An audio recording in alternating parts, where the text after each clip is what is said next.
നാരായണ. ഹരി ഓം,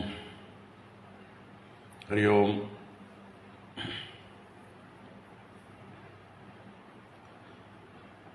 എല്ലാവർക്കും നമസ്കാരം. എല്ലാവർക്കും സുപ്രഭാതം, സുസ്വാഗതം.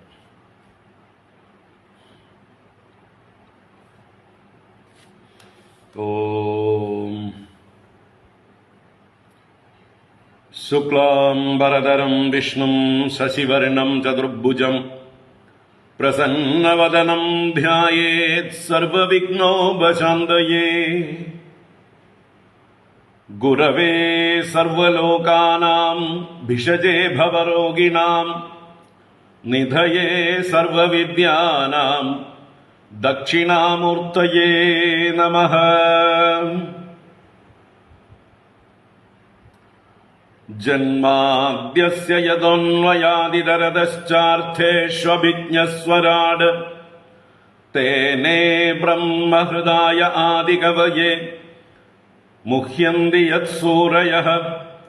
തേജോ വാരിമൃതാം യദാ വിനിമയോ യത്ര ത്രിസർഗോ മൃഷാ ധാംനാ സ്വേന സദാ നിരസ്തകുഹകം സത്യം പരം ധീമഹി. ധർമ്മഃ പ്രോജ്ജിതകൈതവോത്ര പരമോ നിർമ്മത്സരാണാം സതാം. വേദ്യം വാസ്തവമത്ര വസ്തു ശിവദം താപത്രയോന്മൂലനം. ശ്രീമദ്ഭാഗവതേ മഹാമുനികൃതേ കിം വാ പരൈരീശ്വരഃ. സദ്യോ ഹൃദ്യവരുദ്ധ്യതേത്ര കൃതിഭിഃ ശുശ്രൂഷുഭിസ്തൽക്ഷണാത്. നിഗമകൽപതരോർഗളിതം ഫലം സുഖമുഖാദമൃതദ്രവ സംയുതം പിബത ഭാഗവതം രസമാലയം മുഹുരഹോ രസികാ ഭുവി ഭാവുകാഃ. നാരായണം നമസ്കൃത്യ നരം ചൈവ നരോത്തമം ദേവീം സരസ്വതീം വ്യാസം തതോ ജയമുദീരയേത്. യം പ്രവ്രജന്തമനുപേതമപേതകൃത്യം ദ്വൈപായനോ വിരഹകാതര ആജുഹാവ. പുത്രേതി തന്മയതയാതരവോഭിനേതുഃ തം സർവഭൂതഹൃദയം മുനിമാനതോസ്മി. യസ്വാനുഭാവമഖിലശ്രുതിസാരമേകം അധ്യാത്മദീപമതിതിദീർഷദാം തമോന്തം. സംസാരിണാം കരുണയാഃ പുരാണഗുഹ്യം തം വ്യാസസൂനുമുപയാമി ഗുരും മുനീനാം. മൂകം കരോതി വാചാലം പങ്കും ലംഘയതേ ഗിരിം യത്കൃപാതമഹം വന്ദേ പരമാനന്ദമാധവം. യം ബ്രഹ്മാ വരുണേന്ദ്രരുദ്രമരുതഃ സ്തുന്വന്തി ദിവ്യൈസ്തവൈഃ വേദൈഃ സാംഗപദക്രമോപനിഷദൈഃ ഗായന്തി യം സാമഗാഃ. ധ്യാനാവസ്ഥിതതദ്ഗതേന മനസാ പശ്യന്തി യം യോഗിനോ യസ്യാന്തം ന വിദുഃ സുരാസുരഗണാഃ. ദേവായ തസ്മൈ നമഃ. കോമളം കൂജയൻ വേണും ശ്യാമളോയം കുമാരകഃ. വേദവേദ്യം പരം ബ്രഹ്മ ഭാസതാം പുരതോ മമ. ഭൂതൈർമഹദ്ഭിർയയിമാ പുരോ വിഭുഃ നിർമായശേതേ യദമൂഷു പൂരുഷഃ. ഭുങ്ക്തേ ഗുണാൻ ഷോഡശ ഷോഡശാത്മകഃ. സോലംകൃഷീഷ്ട ഭഗവാൻ വജാംസി മേ. സച്ചിദാനന്ദരൂപായ വിശ്വോത്പത്യാദിഹേതവേ താപത്രയ വിനാശായ ശ്രീകൃഷ്ണായ വയം നുമഃ. കൃഷ്ണായ വാസുദേവായ ഹരയേ പരമാത്മനെ പ്രണതക്ലേശനാശായ ഗോവിന്ദായ നമോ നമഃ. കൃഷ്ണായ വാസുദേവായ ദേവകീനന്ദനായ ച നന്ദഗോപകുമാരായ ഗോവിന്ദായ നമോ നമഃ. നമഃ പങ്കജനാഭായ നമഃ പങ്കജമാലിനേ നമഃ പങ്കജനേത്രായ നമസ്തേ പങ്കജാംഗ്രയേ. പീതാംബരം കരവിരാജിതശംഖചക്രകൗമോദഗീ സരസിജം കരുണാസമുദ്രം രാധാസഹായമതിസുന്ദരമന്ദഹാസം വാതാലയേശമനിശം ഹൃദി ഭാവയാമി. വാതാലയേശമനിശം ഹൃദി ഭാവയാമി. ഓം നമോ ഭഗവതേ വാസുദേവായ. ഓം നമോ നാരായണായ. ഓം ശ്രീ ഗുരുവായൂരപ്പാ ശരണം. ഓം നമഃ പരമഋഷിഭ്യോ നമഃ പരമഋഷിഭ്യഃ. ശ്രീ ഗുരുഭ്യോ നമഃ.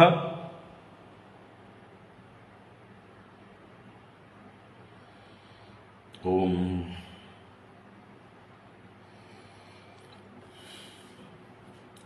സദാശിവസമാരംഭാം ശങ്കരാചാര്യമധ്യമാം അസ്മദാചാര്യപര്യന്താം വന്ദേ ഗുരുപരമ്പരാം. ഗുരുർബ്രഹ്മാ ഗുരുർവിഷ്ണു ഗുരുർദേവോ മഹേശ്വരഃ. ഗുരുസാക്ഷാത് പരം ബ്രഹ്മ തസ്മൈ ശ്രീ ഗുരവേ നമഃ. ഹരി ഓം. എല്ലാവർക്കും നമസ്കാരം. എല്ലാവർക്കും സുപ്രഭാതം, ശുഭദിനം, സുസ്വാഗതം. നാരായണ. എല്ലാവർക്കും മഹാഗുരു ചട്ടമ്പിസ്വാമി ജയന്തി ദിന ആശംസകൾ.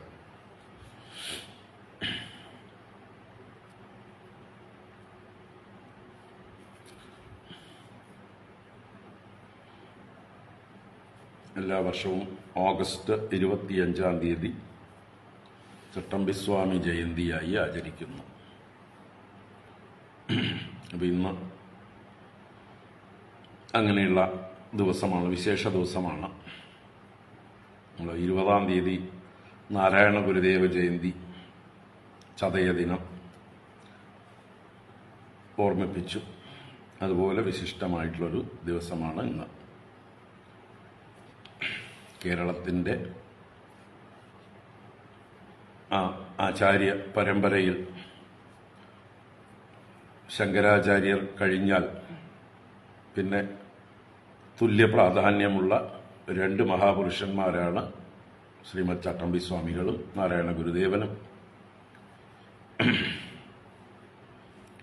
രണ്ടുപേരും തമ്മിൽ ഭേദമില്ല. വാസ്തവത്തിൽ ശങ്കരാചാര്യരും ഇവരും തമ്മിലും ഭേദമില്ല. മൂന്ന് പേരും ഒരേ തത്വം തന്നെയാണ്. ഒരേ അദ്വൈത സാക്ഷാത്കാരം നേടിയ മഹാപുരുഷന്മാർ. ബ്രഹ്മവിദ് ബ്രഹ്മൈവ ഭവതി എന്ന വേദമന്ത്രപ്രകാരം ബ്രഹ്മത്തെ അറിഞ്ഞവർ ബ്രഹ്മം തന്നെ. അപ്പം അനേക ബ്രഹ്മങ്ങളില്ല, ഒരു ബ്രഹ്മം തന്നെയാണ്.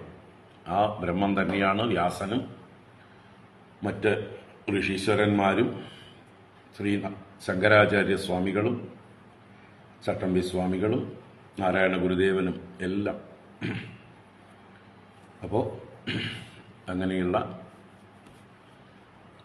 ആ ഋഷി പരമ്പരയിൽ, ഭാരതീയ ഗുരുപരമ്പരയിൽ,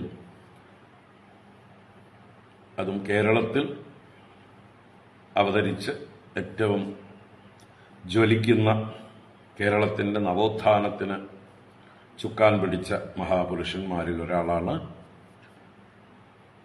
വിദ്യാധിരാജ ചട്ടമ്പിസ്വാമികൾ എന്നറിയപ്പെടുന്ന മഹാത്മാവ്. ശ്രീവിദ്യ ഉപാസകനായി എന്താ പറയുക, ദേവിയെ ഉള്ളം കയ്യിൽ കൊണ്ടു നടന്ന ഒരു മഹാപുരുഷൻ.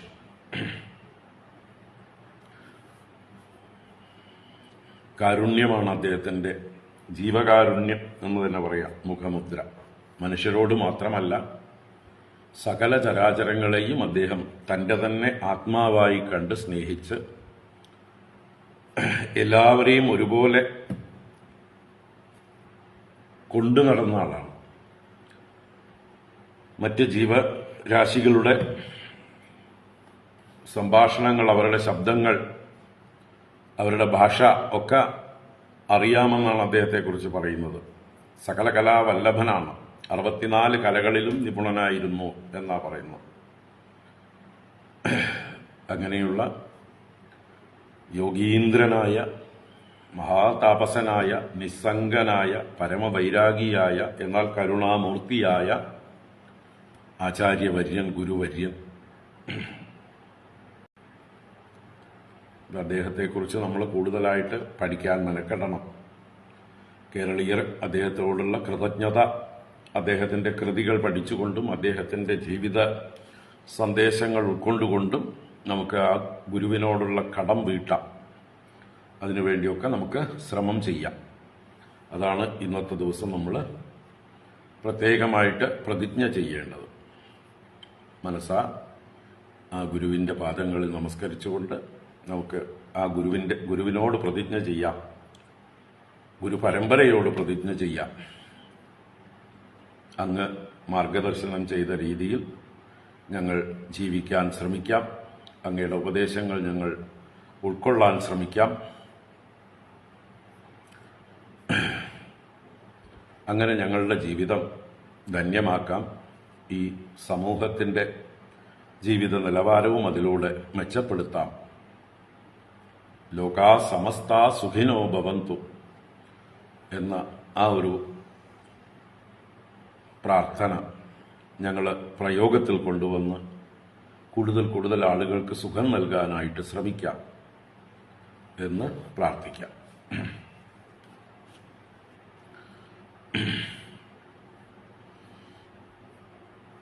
ആ മഹാഗുരുദേവനെ നമസ്കരിച്ചുകൊണ്ട് നമുക്കിന്ന് നമ്മുടെ ഭാഗവത ജ്ഞാനഗംഗയിലേക്ക് പ്രവേശിക്കാം.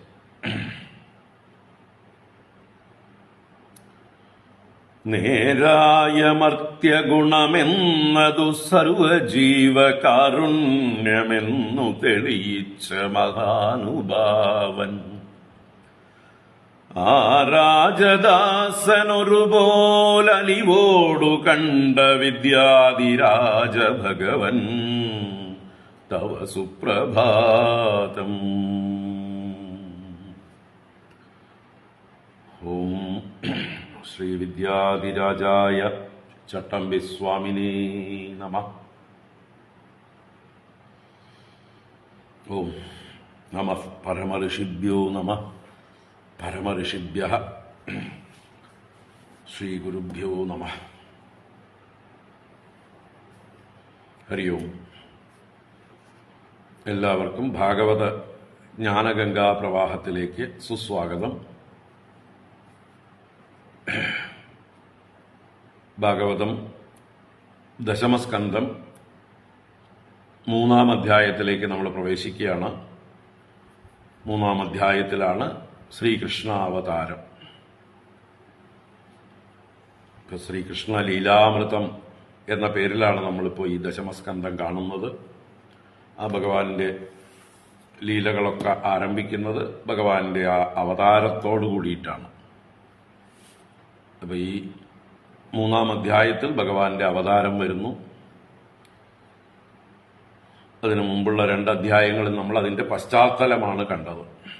1-ാം അധ്യായത്തിൽ ആദ്യം നമ്മൾ പരീക്ഷിത്ത് മഹാരാജാവ് ഭഗവാന്റെ കഥകൾ വിസ്തരിച്ച് കേൾക്കണമെന്നുള്ള തന്റെ ശ്രദ്ധയെ അവതരിപ്പിക്കുന്നത് കണ്ടു.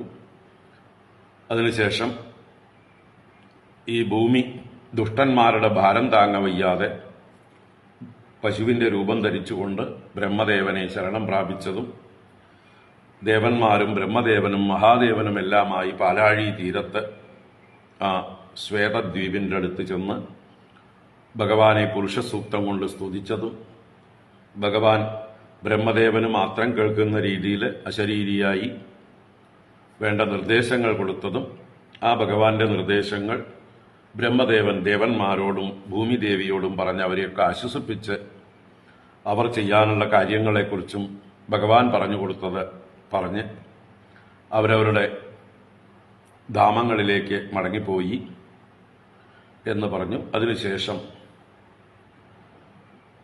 വസുദേവരുടെയും ദേവകിയുടെയും വിവാഹത്തിലേക്ക് നമ്മളെ കൂട്ടിയിട്ട് പോയി ശുഖബ്രഹ്മർഷി.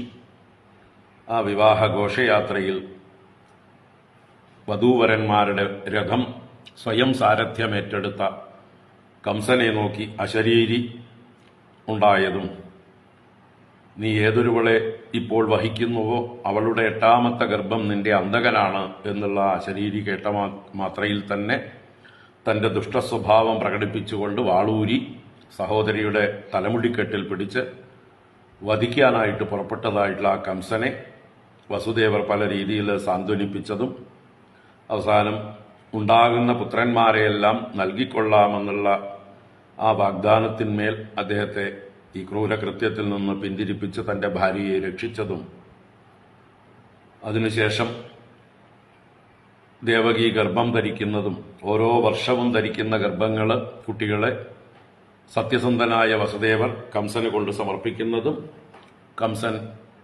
ജനിച്ച കുട്ടികളെ 6 പേരെ വധിച്ചു കളഞ്ഞതും പിന്നീട് 7ാമതായിട്ട് ആദിശേഷ ഭഗവാൻ തന്നെ ദേവകി ഗർഭത്തിൽ വരുന്നതും ഭഗവാന്റെ നിർദ്ദേശപ്രകാരം മായാദേവി ഭൂമിയിൽ വന്ന് ഈ ദേവകി ഗർഭത്തിലിരുന്ന സംഘർഷണനെ രോഹിണി ഗർഭത്തിലേക്ക് മാറ്റിയതും ഭഗവാൻ തന്നെ സ്വയം 8ാമത്തെ ഗർഭമായി ദേവകി ഗർഭത്തിൽ വന്ന് ജനിക്കുന്നതും അതേപോലെ യോഗമായാദേവി നന്ദന്റെയും യശോദയുടെയും ഗർഭത്തിൽ അല്ലെങ്കിൽ പുത്രിയായി ജനിക്കാനിരിക്കുന്നതും എല്ലാ കാര്യങ്ങളും നമ്മൾ കണ്ടുകഴിഞ്ഞു.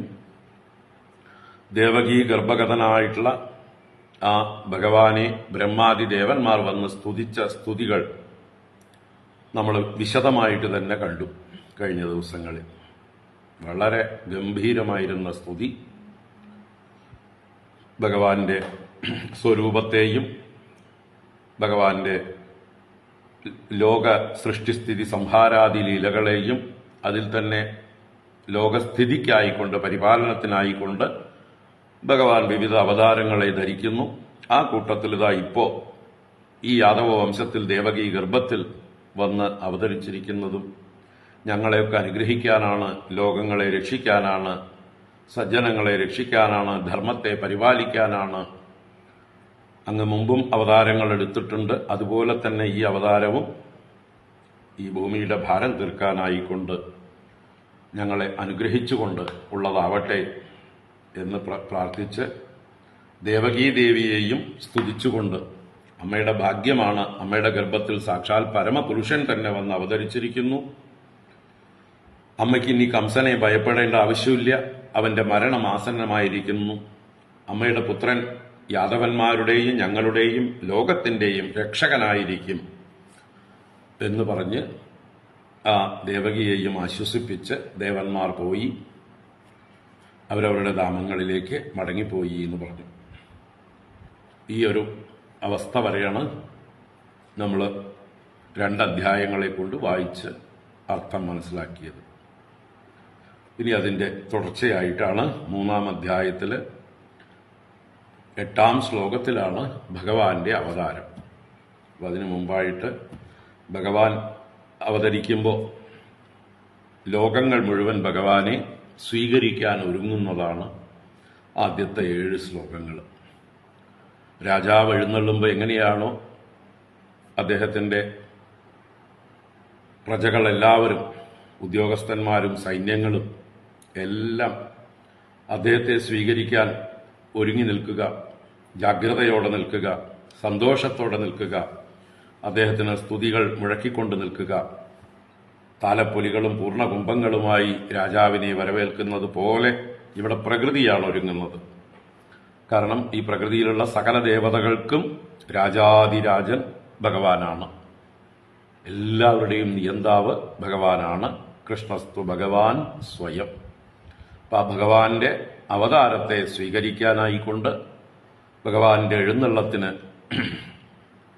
സാക്ഷികളാവാനായിക്കൊണ്ട് ഈ പ്രപഞ്ചത്തിലെ സകല ചരാചരങ്ങളും ഭൂതങ്ങളും എല്ലാവരും തയ്യാറാവുന്നത് പറഞ്ഞിട്ടാണ് ഭഗവാന്റെ അവതാരം പറയുന്നത്.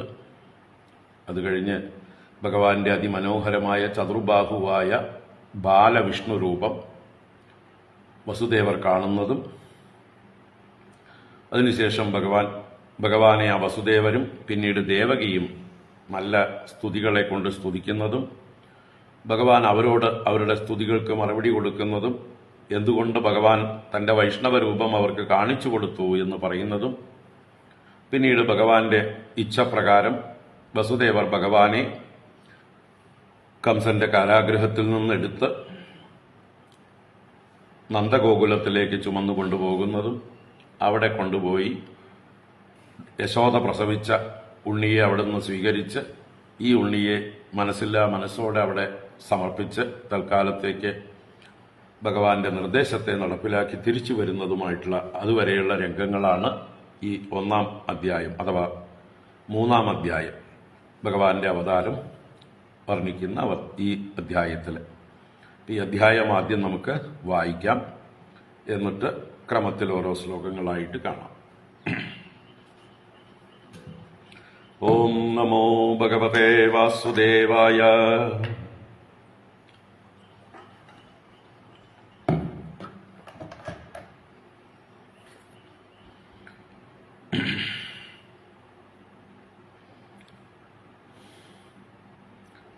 ഓം ശ്രീകൃഷ്ണസ്വാമിനേ നമഃ. അത ശ്രീമദ്ഭാഗവതേ ദശമസ്കന്ധേ പൂർവാർദ്ധേ തൃതീയോऽധ്യായഃ. ശ്രീശുക ഉവാച. അധഃ സർവഗുണോപേതഃ കാലഃ പരമശോഭനഃ യർഹ്യേവാജനജന്മർക്ഷം ശാന്തർക്ഷഗ്രഹതാരകം. ദിശഃ പ്രസേതുർഗഗനം നിർമ്മലോടുഗണോദയം മഹീമംഗളഭൂയിഷ്ഠപുരഗ്രാമവ്രജാഗരാ. നദ്യഃ പ്രസന്നസലിലാ ഹ്രദാ ജലരുഹശ്രിയഃ ദ്വിജാളികുലസന്നാദസ്തപകാവനരാജയഃ. വവൗ വായുഃ സുഖസ്പർശഃ പുണ്യഗന്ധവഃ ശുചിഃ അഗ്നയശ്ച ദ്വിജാദീനാം ശാന്താസ്തത്ര സമിന്ധത. മനാംസ്യാസൻ പ്രസന്നാനി സാധൂനാമസുരദ്രുഹാം ജായമാനെ അജനെ തസ്മിന്നേ ദുർദുന്ദുഭയോ ദിവി. ജഗുഃകിന്നരഗന്ധർവാസ്തുഷ്ടുഃ സിദ്ധചാരണാഃ വിദ്യാധര്യശ്ച നനൃദുഃ അപ്സരോഭിഃ സമം തദാ. മുമുചുർമുനയോ ദേവാ സുമനാംസി മുദാന്വിതാഃ മന്ദം മന്ദം ജലധരാഃ ജഗർജുരനുസാഗരം. നിശീധേ തമ ഉദ്ഭൂതേ ജായമാനേ ജനാർദ്ദനേ ദേവക്യാ ദേവരൂപിണ്യാ വിഷ്ണുഃ സർവഗുഹാശയഃ. ആവിരാസീദ്യദാ പ്രാച്യാം ദിശീന്ദുരിവ പുഷ്കലഃ. സർവത്ര ഗോവിന്ദനാമ സങ്കീർത്തനം ഗോവിന്ദ ഗോവിന്ദ. ഹരേ നാരായണ ഹരേ നാരായണ ഹരേ നാരായണ ഹരേ നാരായണ ഹരേ നാരായണ ഹരേ നാരായണ ഹരേ നാരായണ ഹരേ നാരായണ. സർവത്ര ഗോവിന്ദനാമ സങ്കീർത്തനം ഗോവിന്ദ ഗോവിന്ദ. തമൽബുധം ബാലകമംബുജേക്ഷണം ചതുർഭുജം ശംഖഗദാര്യുധായുധം ശ്രീവത്സലക്ഷ്മം ഗളശോഭികൗസ്തുഭം പീതാംബരം സാന്ദ്രപയോധസൗഭഗം. മഹാർഹവൈഡൂര്യകിരീടകുണ്ടലത്വിഷാ പരിഷ്വക്തസഹസ്രകുണ്ടളം ഉദ്ദാമകാഞ്ചംഗത കങ്കണാദിഭിർവിരോചമാനം വസുദേവ ഐക്ഷതാം. സർവത്ര ഗോവിന്ദനാമ സങ്കീർത്തനം ഗോവിന്ദ ഗോവിന്ദ. സവിസ്മയോദ്ഭുല്ലവിലോചനോ ഹരിം സുതം വിലോക്യാനഗദുന്ദുഭിസ്തദാ കൃഷ്ണാവതാരോത്സവ സംഭ്രമോ സ്പൃശത് മുദാ ദ്വിജേഭ്യോയുതമപ്ലുതോ ഗവാം. അധൈനമസ്തൗദവധാര്യ പൂരുഷം പരം നതാംഗഃ കൃതധീകൃതാഞ്ജലിഃ സ്വരോചിഷാ ഭാരത സൂതികാഗൃഹം വിരോചയന്തം ഗതഭീഃ പ്രഭാവവിത്. വസുദേവ ഉവാച വിദിതോऽസി ഭവാൻ സാക്ഷാത് പുരുഷഃ പ്രകൃതേഃ പരഃ കേവലാനുഭവാനന്ദസ്വരൂപഃ സർവബുദ്ധിദൃക് സ ഏവ സ്വപ്രകൃത്യേദം സൃഷ്ട്വാഗ്രേ ത്രിഗുണാത്മകം തദനു ത്വം ഹ്യപ്രവിഷ്ടഃ പ്രവിഷ്ടൈവ ഭാവ്യസേ. യതേമേ അവികൃതാ ഭാവാസ്തദാ തേ വികൃതൈഃ സഹ നാനാവീര്യാ പൃഥഗ്ഭൂതാ വിരാജം ജനയന്തി സന്നിപത്യ സമുൽപാദ്യ ദൃശ്യന്തെ അനുഗതാ ഇവ പ്രാഗേവ വിദ്യമാനത്വാത് ന തേഷാം ഇഹ സംഭവഃ. ഏവം ഭവാൻ ബുദ്ധ്യനുമേയലക്ഷണൈഃ ഗ്രാഹ്യൈർഗുണൈഃ സന്നപി തദ്ഗുണാഗ്രഹഃ അനാവൃതത്വാത് ബഹിരന്തരം മതേ സർവസ്യ സർവാത്മന ആത്മവസ്തുനഃ. യ ആത്മനോ ദൃശ്യഗുണേഷു സന്നിധി വ്യവസ്യത്തെ സ്വവ്യതിരേകതോ ബുധഃ വിനാനുവാദം ന ച തന്മനീഷിതം സമ്യക് യതസ്ത്യക്തമുപാദദത് പുമാൻ. ത്വത്തോസ്യ ജന്മസ്ഥിതി സംയമാൻ വിഭോ വദന്ത്യനീഹാദഗുണാദ വിക്രിയാത് ത്വയീശ്വരേ ബ്രഹ്മണി നോ വിരുദ്ധ്യത്തെ ത്വദാശ്രയത്വാദുപചര്യത്തെ ഗുണൈഃ. സത്വം ത്രിലോകസ്ഥിതയേ സ്വമായയാ ബിഭർഷി ശുക്ലം ഖലു വർണ്ണമാത്മനഃ സർഗായ രക്തം രജസോ ബബൃംഹിതം കൃഷ്ണം ച വർണ്ണം തമസാ ജനാത്യയേ. ത്വമസ്യ ലോകസ്യ വിഭോരിരക്ഷിഷുഃ ഗൃഹേവതീർണോऽസി മമാഖിലേശ്വര രാജന്യസംജ്ഞാസുരകോടിയൂഥഭൈഃ നിർവ്യൂഹ്യമാനാനി ഹനിഷ്യസേ ചമൂഃ. അയം ത്വസഭ്യസ്തവ ജന്മ നൗ ഗൃഹേ ശ്രുത്വാഗ്രജാൻ തേ ന്യവധീത് സുരേശ്വര സതേവതാരം പുരുഷൈഃ സമർപ്പിതം ശ്രുത്വാദുനൈവാവിസരത്യുദായുധഃ. ശ്രീശുക ഉവാച അദൈനമാത്മജം വീക്ഷ്യ മഹാപുരുഷലക്ഷണം ദേവകീ തമുപാദാവത് കംസാദ്ഭീതാ ശുചിസ്മിതാ. ദേവക്യുവാച രൂപം യത്തത് പ്രാഹുരവ്യക്തമാദ്യം ബ്രഹ്മജ്യോതിർനിർഗുണം നിർവികാരം സത്താമാത്രം നിർവിശേഷം നിരീഹം സത്വം സാക്ഷാത് വിഷ്ണുരധ്യാത്മദീപഃ. നഷ്ടേ ലോകേ ദ്വിപരാർദ്ധാവസാനി മഹാഭൂതേഷ്വാദിഭൂതം ഗതേഷു വ്യക്തേ അവ്യക്തം കാലവേഗേന യാത്തെ ഭവാനേകഃ ശിഷ്യത്തെ ശേഷസംജ്ഞഃ. യോയം കാലസ്തസ്യ തേ വ്യക്തബന്ധോ ചേഷ്ടാമാഹുശ്ചേഷ്ടതേ യേന വിശ്വം നിമേഷാതിർവത്സരാന്തോ മഹീയാൻ തം ത്വേഷാനം ക്ഷേമഗാമ പ്രപദ്യേ. മർത്യോ മൃത്യുവ്യാളവീതഃ പലായൻ ലോകാൻ സർവാൻ നിർഭയം നാദ്യഗച്ഛത് ത്വൽപാദാബ്ജം പ്രാപ്യ യദൃച്ഛയാദ്യ സ്വസ്ഥശ്ചേതേ മൃത്യുരസ്മാദപൈതി.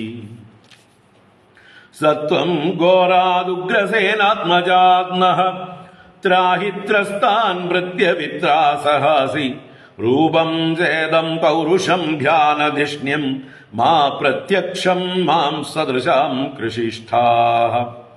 ജന്മത്തെ മയ്യസൗ പാപോ മാ വിദ്യാത് മധുസൂദന സമുദ്വിജേ ഭവദ്ധേദോഃ കംസാദഹമദീരദീഃ ഉപസംഹര വിശ്വാത്മൻ അധോ രൂപമലൗകികം ശംഖചക്രഗദാ പദ്മശ്രിയാജുഷ്ടം ചതുർഭുജം വിശ്വം യദേതത് സ്വതനൗ നിശാന്തേ യദാവകാശം പുരുഷഃ പരോ ഭവാൻ ബിഭർത്തി സോയം മമ ഗർഭഗോഭൂത് അഹോ നൃലോകസ്യ വിഡംബനം ഹി തത്. ശ്രീഭഗവാനുവാച ത്വമേവ പൂർവസർഗേ ഭൂഃ പൃശ്നിഃ സ്വായംഭുവേ സതി തദായം സുതപാ നാമ പ്രജാപതിരകൽമഷഃ യുവാം വൈ ബ്രഹ്മണാദിഷ്ടൗ പ്രജാസർഗേ യഥാ തതഃ സന്നിയമ്യേന്ദ്രിയഗ്രാമം തേ പാധേ പരമം തപഃ വർഷവാദാതപഹിമഘർമകാലഗുണാനനു സഹമാനൗ ശ്വാസരോധ വിനിർദൂതമനോമലൗ ശീർണപർണാനിലാഹാരൗ ഉപശാന്തേന ചേതസാ മത്തക്കാമാനഭിപ്സന്തൗ മദാരാധനമീഹതുഃ ഏവം വാം തപ്യതോസ്തീവ്രം തപഃ പരമദുഷ്കരം ദിവ്യവർഷസഹസ്രാണി ദ്വാദശേയുർമദാത്മനോഃ തദാ വാം പരിതുഷ്ടോഹം അമുനാ വപുഷാ നഘേ തപസാ ശ്രദ്ധയാ നിത്യം ഭക്ത്യാ ച ഹൃദി ഭാവിതഃ പ്രാദുരാസം വരദരാട് യുവയോ കാമദിൽസയാ വ്രിയതാം വരയിത്യുക്തേ മാതൃശോ വാം വൃതസുതഃ അജുഷ്ടഗ്രാമ്യ വിഷയൗ അനഭക്ത്യൗ ച ദമ്പതി നവവ്രാദേവ വർഗം മേ മോഹിതൗ മമ മായയാ ഗതേ മയുവാം ലബ്ധ്വാ വരം മൽസദൃശം സുതം ഗ്രാമ്യാൻ ഭോഗാനഭുഞ്ചാതാം യുവാം പ്രാപ്ത മനോരഥൗ അദൃഷ്ട്വാന്യതമം ലോകേ ശീലൗദാര്യഗുണൈ സമം അഹം സുതോ വാം അഭവം പ്രശ്നിഗർഭ ഇതി ശ്രുതഃ തയോർവാം പുനരേവാഹം അദിത്യാമാസ കശ്യപാദ് ഉപേന്ദ്ര ഇതി വിഖ്യാതോ വാമനത്വാച്ച വാമനഃ തൃതീയേസ്മിൻ ഭവേഹം വൈ തേനൈവ വപുഷാധവാം ജാതോ ഭൂയസ്തയോരേവ സത്യം മേ വ്യാഹൃതം സതി ഏതദ്വാം ദർശിതം രൂപം പ്രാഗ്ജന്മസ്മരണായ മേ നാന്യഥാ മദ്ഭവം ജ്ഞാനം മർത്യലിംഗേന ജായത്തെ യുവാം മാം പുത്രഭാവേന ബ്രഹ്മഭാവേന ചാസകൃത ചിന്തയന്തൗ കൃതസ്നേഹൗ യാസ്യേതേ മദ്ഗതിം പരാം. ശ്രീശുക ഉവാച ഇത്യുക്ത്വാസീധരിസ്തൂഷ്ണീം ഭഗവാനാത്മമായയാ പിത്രോ സംപശ്യതോ സദ്യോ ബഭൂവ പ്രാകൃതശിശുഃ തതശ്ച ശൗരിർഭഗവത് പ്രചോദിതഃ സുതം സമാദായ സസൂതികാഗൃഹാത് യഥാ ബഹിർഗന്തുമിയേഷ തർഹ്യജാ യാ യോഗമായാ ജനിനന്ദജായയാ. സർവത്ര ദേവീ നാമ സങ്കീർത്തനം. ശ്രീമഹാദേവ്യൈ നമഃ. തയാ ഹൃദപ്രത്യയ സർവവൃത്തിഷു ദ്വാസ്തേഷു പൗരേഷ്വഭിഷായിദേഷ്വദ ദ്വാരസ്തു സർവാഃ പിഹിതാ ദുരത്യയാ ബൃഹത് കവാടായ സകീല ശൃംഖലൈഃ താ കൃഷ്ണഭാഗേ വസുദേവാഗതേ സ്വയം വ്യവര്യന്ത യഥാ തമോരവേഃ വവർഷപർജന്യ ഉപാംശുഗർജിതഃ ശേഷോന്വഗാത് വാരി നിവാരയൻ ഭണൈഃ മഗോ നിവർഷത്യ സകൃത്യമാനുജാ ഗംഭീരതോയൗ ഗജവോർമിഭേനില ഭയാനകാവർത്ത ശതാകുലാ നദീ മാർഗം ദദൗ സിന്ധുരിവ ശ്രിയഃ പതേഃ നന്ദവ്രജം ശൗരിരുപേത്യ തത്ര താൻ ഗോപാൻ പ്രസുപ്താനുപലഭ്യ നിദ്രയാ സുതം യശോദാശയനേ നിധായ തൽസുതാം ഉപാദായ പുനർഗൃഹാനഗാത് ദേവക്യാശയനേന്യസ്യ വസുദേവോ ദദാരികാം പ്രതിമുച്യ പദോർലോഹം ആസ്തേ പൂർവവദാവൃതഃ യശോദാനന്ദപത്നീ ച ജാതം പരം അബുദ്ധ്യത ന തല്ലിംഗം പരിശ്രാന്ത നിദ്രയാ പഗത സ്മൃതിഃ ഹരി ഓം ഇത് ശ്രീമദ്ഭാഗവതേ മഹാപുരാണേ പാരമഹംസ്യാം സംഹിതായാം ദശമസ്കന്ധേ പൂർവാർദ്ധേ കൃഷ്ണജന്മനി തൃതീയോധ്യായഃ. സർവത്ര ഗോവിന്ദനാമ സങ്കീർത്തനം. ഗോവിന്ദ ഗോവിന്ദ. നാരായണാഖില ഗുരോ ഭഗവൻ നമസ്തേ. നാരായണാഖില ഗുരോ ഭഗവൻ നമസ്തേ. നാരായണാഖില ഗുരോ ഭഗവൻ നമസ്തേ. ശ്രീഹരയേ നമഃ.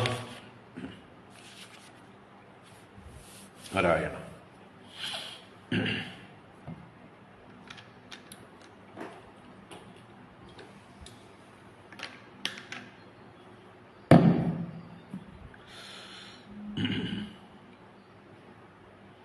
ഹരി ഓം. ഒരിക്കൽ കൂടെ നമസ്കാരം എല്ലാവർക്കും സുപ്രഭാതം, സുസ്വാഗതം. ഒരിക്കൽ കൂടെ വിദ്യാധിരാജ ചട്ടമ്പിസ്വാമി ജയന്തി ആശംസകൾ.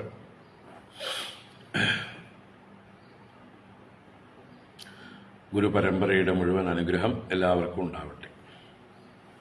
അതുപോലെ എല്ലാവർക്കും ശ്രീകൃഷ്ണ ജയന്തി ആശംസകൾ. നാളെയാണ് ശ്രീകൃഷ്ണ ജയന്തി. എല്ലാവരും ആഘോഷിക്കുന്നത് അഷ്ടമി രോഹിണി നാളെയാണ്. നമ്മൾ നേരത്തെ തന്നെ തയ്യാറെടുത്തുകൊണ്ടിരിക്കുകയാണ്. നാളെ അഷ്ടമി രോഹിണി ദിവസം ഭഗവാന്റെ അവതാരം വായിക്കാനായിക്കൊണ്ട് എല്ലാവർക്കും സാധിക്കട്ടെ. അപ്പോൾ അതിലേക്ക് വേണ്ടിയിട്ടാണ് മുൻകൂട്ടി തന്നെ ഈ അവതാരം ഇന്ന് തന്നെ നമ്മൾ എടുക്കാൻ തീരുമാനിച്ചത്.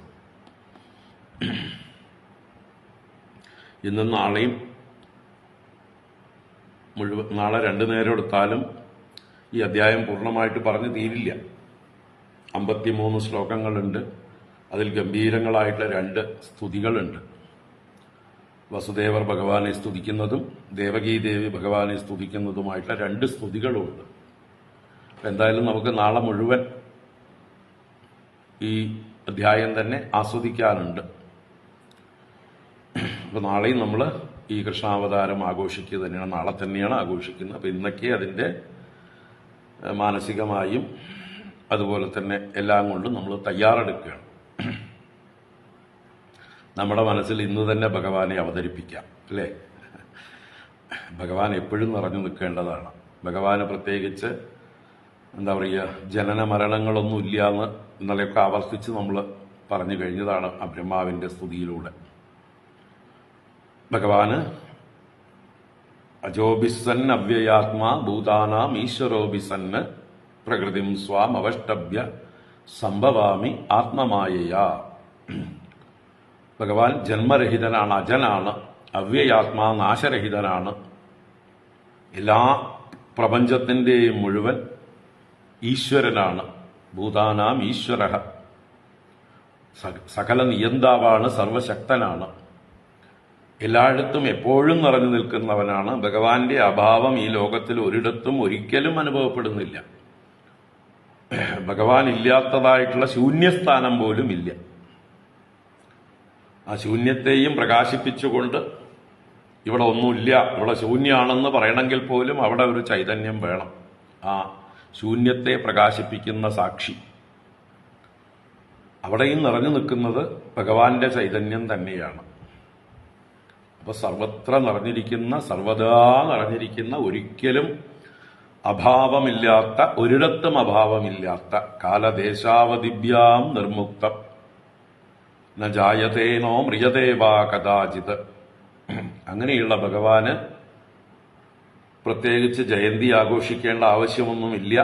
ജനിക്കാത്ത ഭഗവാന്റെ ജയന്തിയാണ് നമ്മൾ ആഘോഷിക്കുന്നത്. പിന്നെന്താ, ഭഗവാൻ ഒരു വേഷം കെട്ടി ഇറങ്ങിയ ദിവസം. എല്ലായിടത്തും നിറഞ്ഞിരിക്കുന്ന ഭഗവാൻ വിഷ്ണു സർവഗുഹാശയ, അല്ലെ? സർവഗുഹാശയനായ വിഷ്ണു ആവിരാസീത്, ആ ദേവകിയിൽ നിന്ന് ആവിർഭവിച്ചു, ഒന്ന് പുതിയൊരു രൂപമെടുത്ത് പ്രകാശിച്ചു, ഒരു അത്ഭുത രൂപത്തെ പ്രകാശിപ്പിച്ചു. തം അത്ഭുതം ബാലകം അംബുജേക്ഷണം എന്ന് വർണ്ണിക്കുന്ന ആ അത്ഭുത ബാലകനായിട്ട് നീലമേഘ ശ്യാമള വർണ്ണനായി പീതാംബരധാരിയായി ശംഖചക്ര കഥകൾ ധരിക്കുന്ന കൗസ്തുഭം വനമാല മുതലായ ലക്ഷണങ്ങളോടുകൂടി ഭഗവാൻ ആ ദേവകിക്കും വസുദേവനും പ്രത്യേകമായി ദർശനം കൊടുത്ത് അവരെ അനുഗ്രഹിച്ച ദിവസം. അങ്ങനൊരു ദിവസമായിട്ടാണ് നമ്മൾ അഷ്ടമിരോഹിണി ഭഗവാന്റെ ജയന്തി ആഘോഷിക്കുന്നത്. നമുക്ക് എല്ലാ ദിവസവും ഭഗവാന്റെ ജയന്തി ആഘോഷിക്കാവുന്നതാണ്. ഭഗവാൻ എപ്പോഴും നമ്മുടെ ഉള്ളിൽ ജയിക്കട്ടെ, എപ്പോഴും വിജയിച്ചരുളട്ടെ. ആ ഭഗവത് സ്മരണ നമ്മളെ എപ്പോഴും കീഴ്പ്പെടുത്തട്ടെ. നമ്മുടെ അഹങ്കാരം ഭഗവാന്റെ കാൽക്കീഴിൽ അമരട്ടെ. ജയതു ജയതു ദേവോ ദേവകീ നന്ദനോയം, ജയതു ജയതു കൃഷ്ണോ വൃഷ്ണിവംശ പ്രദീപഃ, ജയതു ജയതു മേഘശ്യാമള കോമളാംഗോ, ജയതു ജയതു പൃഥ്വീ ഭാരനാശോ മുകുന്ദഃ. ജയതു ജയതു ദേവോ ദേവകീ നന്ദനോയം, ജയതു ജയതു കൃഷ്ണോ വൃഷ്ണിവംശ പ്രദീപഃ, ജയതു ജയതു മേഘശ്യാമള കോമളാംഗോ, ജയതു ജയതു പൃഥ്വീ ഭാരനാശോ മുകുന്ദഃ.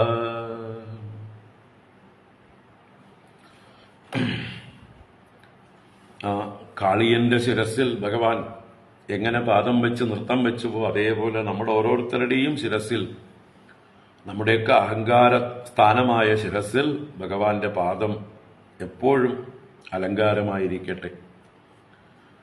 ആ സ്മരണ നമ്മളെ വിനയാന്വിതരാക്കട്ടെ.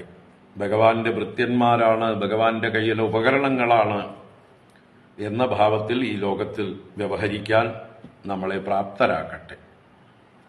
ഭഗവാൻ എന്നും നമ്മുടെ ഉള്ളിൽ നിറഞ്ഞിരിക്കണം. അങ്ങനെയുള്ള ഭഗവാന്റെ ആ അവതാരം നമുക്ക് ലീലയായി ഇന്നലെ ബ്രഹ്മാവിന്റെ സ്തുതിയിൽ കണ്ടില്ലേ? ഭഗവാന്റെ അവതാരം എന്തിനാ? വിനാ വിനോദം വദ തർക്കയാമഹേ അഭവസ്യ തേ ഭവസ്യ കാരണം. അല്ലേ? ജന്മമില്ലാത്ത അങ്ങയ്ക്ക് ജന്മത്തിന് കാരണം വിനോദം വിന, വിനോദമല്ലാതെ, നേരം പോക്കല്ലാതെ, ലീലയല്ലാതെ, ലോകത്തോടുള്ള കാരുണ്യമല്ലാതെ എല്ലാവരെയും അനുഗ്രഹിക്കാൻ വേണ്ടി മാത്രമാണ് അങ്ങയുടെ ഈ ലീലാവിലാസങ്ങൾ എന്ന് ഞങ്ങൾ ചിന്തിക്കുന്നു. തർക്കയാമഹേ. അങ്ങ് തന്നെയാണ് ഈ പ്രപഞ്ചത്തെ മുഴുവൻ സൃഷ്ടിക്കുന്നതും പരിപാലിക്കുന്നതും സംഹരിക്കുന്നതും. അതിന്റെ ആ പരിപാലനത്തിന് വേണ്ടിയാണ് അങ്ങ് ഈ ലീലയെല്ലാം ചെയ്യുന്നത്. അങ്ങയുടെ കളിക്ക് കൂട്ടുകാരായിട്ട് നമ്മളെയും കൂട്ടിയിരിക്കുന്നു. നമ്മൾ ഓരോരുത്തരും ഭഗവാന്റെ കൂടെ കളിക്കുകയാണെന്നുള്ള ആ വിചാരത്തോടുകൂടി എല്ലാ ഭാരവും ഭഗവാനിൽ ഏൽപ്പിച്ച് ഭഗവാന്റെ ഇഷ്ടമുള്ള രീതിയിൽ നമുക്ക് കളിക്കാൻ ശ്രമിക്കാം. ഭഗവാൻ എങ്ങനെയാണ് നമ്മളിൽ നിന്ന് പ്രതീക്ഷിക്കുന്നത് എന്ന് നമുക്ക് അറിയാൻ ശ്രമിക്കാം ഭഗവാന്റെ വാക്കുകളിലൂടെ. ഭഗവാൻ തന്നെ ഗീതയിലൂടെയും മറ്റൊക്കെ എങ്ങനെ കളിക്കണം ഭഗവാന്റെ കൂടെ എന്ന് പറഞ്ഞു തന്നിട്ടുണ്ട്. അപ്പൊ ആ രീതിയിൽ നമുക്ക് കളിക്കാൻ ശ്രമിക്കാം.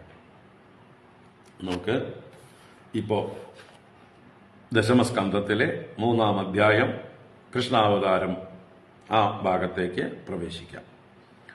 ഓം നമോ ഭഗവതേ വാസുദേവായ. അഥ ദശമസ്കന്ധേ തൃതീയോऽധ്യായഃ. ശ്രീശുക ഉവാച. അധഃ സർവഗുണോപേതഃ പരമശോഭനഃ യർഹ്യേവാജനജന്മർക്ഷം ശാന്തർക്ഷഗ്രഹതാരകം. ശ്രീശുക ഉവാച. അധഃ സർവഗുണോപേതഃ കാലഃ പരമശോഭനഃ യർഹ്യേവാജനജന്മർക്ഷം ശാന്തർക്ഷഗ്രഹതാരകം.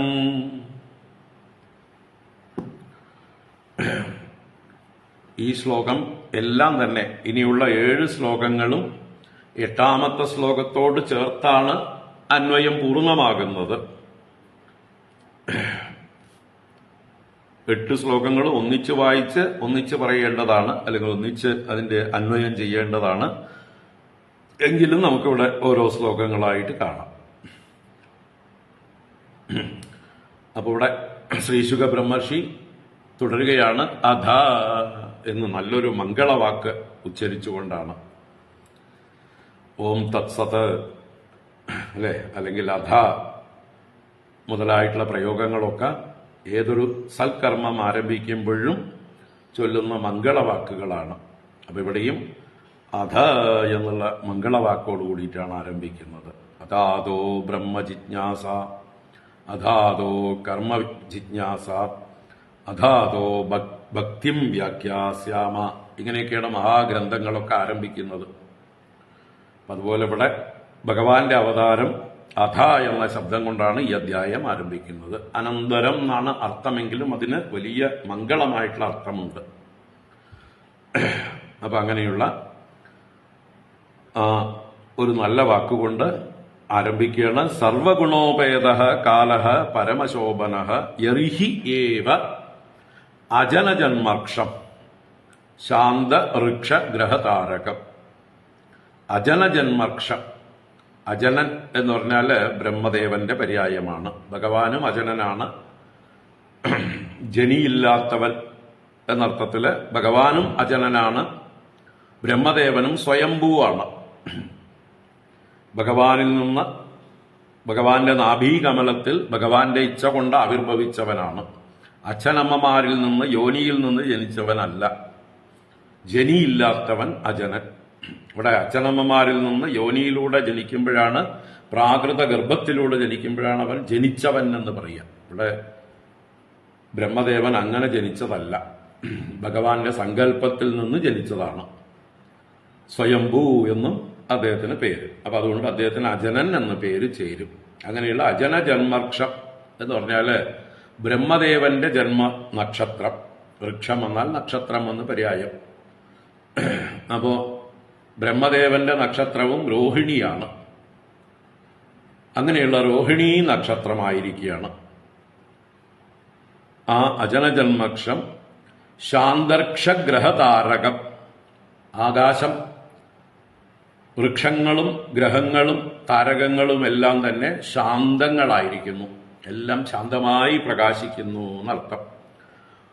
രാത്രിയായപ്പോ ആ രാത്രി ആകാശത്തെ വർണ്ണിക്കുകയാണ്. ആകാശത്തിലെ എല്ലാ നക്ഷത്രങ്ങളും ഗ്രഹങ്ങളുമെല്ലാം ശാന്തരായി പ്രകാശിക്കുന്നു എന്ന് പറയുമ്പോൾ എല്ലാവരും അനുകൂല ഭാവത്തിൽ നിൽക്കുന്നവരായിട്ട്, ഘോരഭാവത്തിലല്ല. കാരണം ആരാണ് എഴുന്നള്ളുന്നത്? ഈ ഗ്രഹനക്ഷത്രങ്ങളുടെ എല്ലാം നിയന്താവാണ്. അപ്പൊ ഭഗവാൻ വരുമ്പോ എല്ലാവരും എന്താ പറയുക, സെറിമോണിയൽ പരേഡിന് സല്യൂട്ട് ചെയ്യാനായിട്ട് നിൽക്കുന്ന പട്ടാളക്കാരെ പോലെ അല്ലേ. ഇപ്പൊ നമ്മുടെ സ്വാതന്ത്ര്യ ദിനത്തിനോ റിപ്പബ്ലിക് ഡേക്കോ ഒക്കെ പ്രൈം മിനിസ്റ്ററും പ്രസിഡന്റും ഒക്കെ വരുന്നതായിട്ടുള്ള സമയത്ത് അവരെ സല്യൂട്ട് ചെയ്യാനായിട്ട് പട്ടാളം നിരന്നു നിൽക്കും. അവരുടെ സെറിമോണിയൽ ഡ്രസ്സിൽ സ്പെഷ്യലായിട്ടുള്ള അലങ്കാരങ്ങളോടുകൂടിയ അവരുടെ എല്ലാ മെഡലുകളുമൊക്കെ പ്രദർശിപ്പിച്ചുകൊണ്ട് ഏറ്റവും നന്നായിട്ട് ഡ്രസ്സൊക്കെ അലക്കി തേച്ച് നല്ലപോലെ ഷൈൻ ചെയ്തുകൊണ്ട് നിൽക്കുന്ന നിൽപ്പുണ്ട്. അതിന് പ്രത്യേകമായിട്ടുള്ള തൂവലുകളൊക്കെ അവരുടെ തലയിലുണ്ടെങ്കിൽ അതൊക്കെ പിടിപ്പിച്ച്, തലപ്പാവുകളൊക്കെ നല്ല വർണ്ണമുള്ളതൊക്കെ പിടിപ്പിച്ച്, അവരുടെ കയ്യിൽ എന്തെങ്കിലും ഒഫീഷ്യലായിട്ടുള്ള ദണ്ഡോ ആയുധമോ ഒക്കെ ഉണ്ടെങ്കിൽ അതൊക്കെ ധരിച്ചുകൊണ്ട് നിൽക്കുന്ന ഒരു ഭാവം. അപ്പൊ ഇതേ ഭാവമാണ് ഇവിടെ പ്രപഞ്ചത്തിലെ സകല ചരാചരങ്ങളും ആ ഭഗവാൻ എഴുന്നള്ളുമ്പോൾ, ഭഗവാൻ അവതരിക്കുമ്പോൾ ഭഗവാനെ സ്വീകരിക്കാനായിട്ട് തയ്യാറായി നിൽക്കുകയാണ്. അതുകൊണ്ട് തന്നെ എല്ലാ ഗ്രഹങ്ങളും നക്ഷത്രങ്ങളും ഒന്നും തന്നെ പ്രതികൂലമായിട്ടല്ല, ഭഗവാനെ അനുകൂലമായി നിൽക്കുകയാണ്, ഭഗവാനെ സേവിച്ചുകൊണ്ട് നിൽക്കുകയാണ്. അതുകൊണ്ട് തന്നെ ഭഗവാന്റെ ഈ അവതാരത്തില് എന്തൊക്കെ ഭഗവാൻ ലീലകൾ ചെയ്യുന്നുവോ അതൊക്കെ വേണ്ട പോലെ ഫലിക്കുകയും ചെയ്യും. അപ്പൊ ഭഗവാന് ഇവരുടെയൊക്കെ ഈ ഗ്രഹങ്ങളുടെയൊക്കെ ആ ആദരവ് കൊടുക്കുകയാണ്. ഒരു സാധാരണ പ്രാകൃതന്മാരായിട്ടുള്ള ആളുകളുടെ ജന്മത്തില് ഈ ഗ്രഹങ്ങളൊന്നും ബഹുമാനിക്കുകയില്ല അല്ലെ. ചില ശക്തന്മാരായിട്ടുള്ള അസുരന്മാരൊക്കെ അവരുടെ മക്കളൊക്കെ ജനിക്കുന്ന സമയത്ത് ഗ്രഹങ്ങളെയൊക്കെ പിടിച്ചു നിർത്താനൊക്കെ ആയിട്ട് ശ്രമിച്ചതായിട്ട് പറയും. നമ്മുടെ രാവണന്റെ പുത്രനായിട്ട് ഇന്ദ്രജിത്ത് ജനിക്കുന്നതായിട്ടുള്ള സമയത്ത് അദ്ദേഹം എല്ലാ ഗ്രഹങ്ങളെയും നക്ഷത്രങ്ങളെയൊക്കെ താൻ നിശ്ചയിച്ചിടത്തേക്ക്, വലിയ ജ്യോതിശാസ്ത്ര പണ്ഡിതനാണ് അദ്ദേഹം, അതുകൊണ്ട് ഇന്നടത്ത് നിന്നാ മതി എന്ന് പറയും.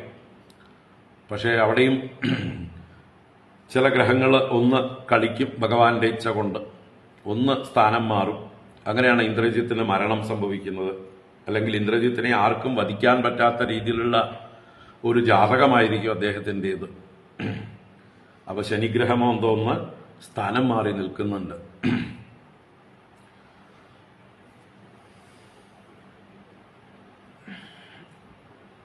ഏതോ ഗ്രഹത്തിന്റെ ഒരു നിലയിൽ മാറ്റമുണ്ട്, ഗ്രഹനില അല്ലെ. നമ്മളൊക്കെ ജനിക്കുമ്പോൾ ഗ്രഹനില എഴുതാറുണ്ട്. ആ ഗ്രഹനിലയ്ക്കനുസരിച്ചാണ് നമ്മുടെ ജീവിതം, നമ്മുടെ ഭാവിയൊക്കെ തീരുമാനിക്കപ്പെടുക.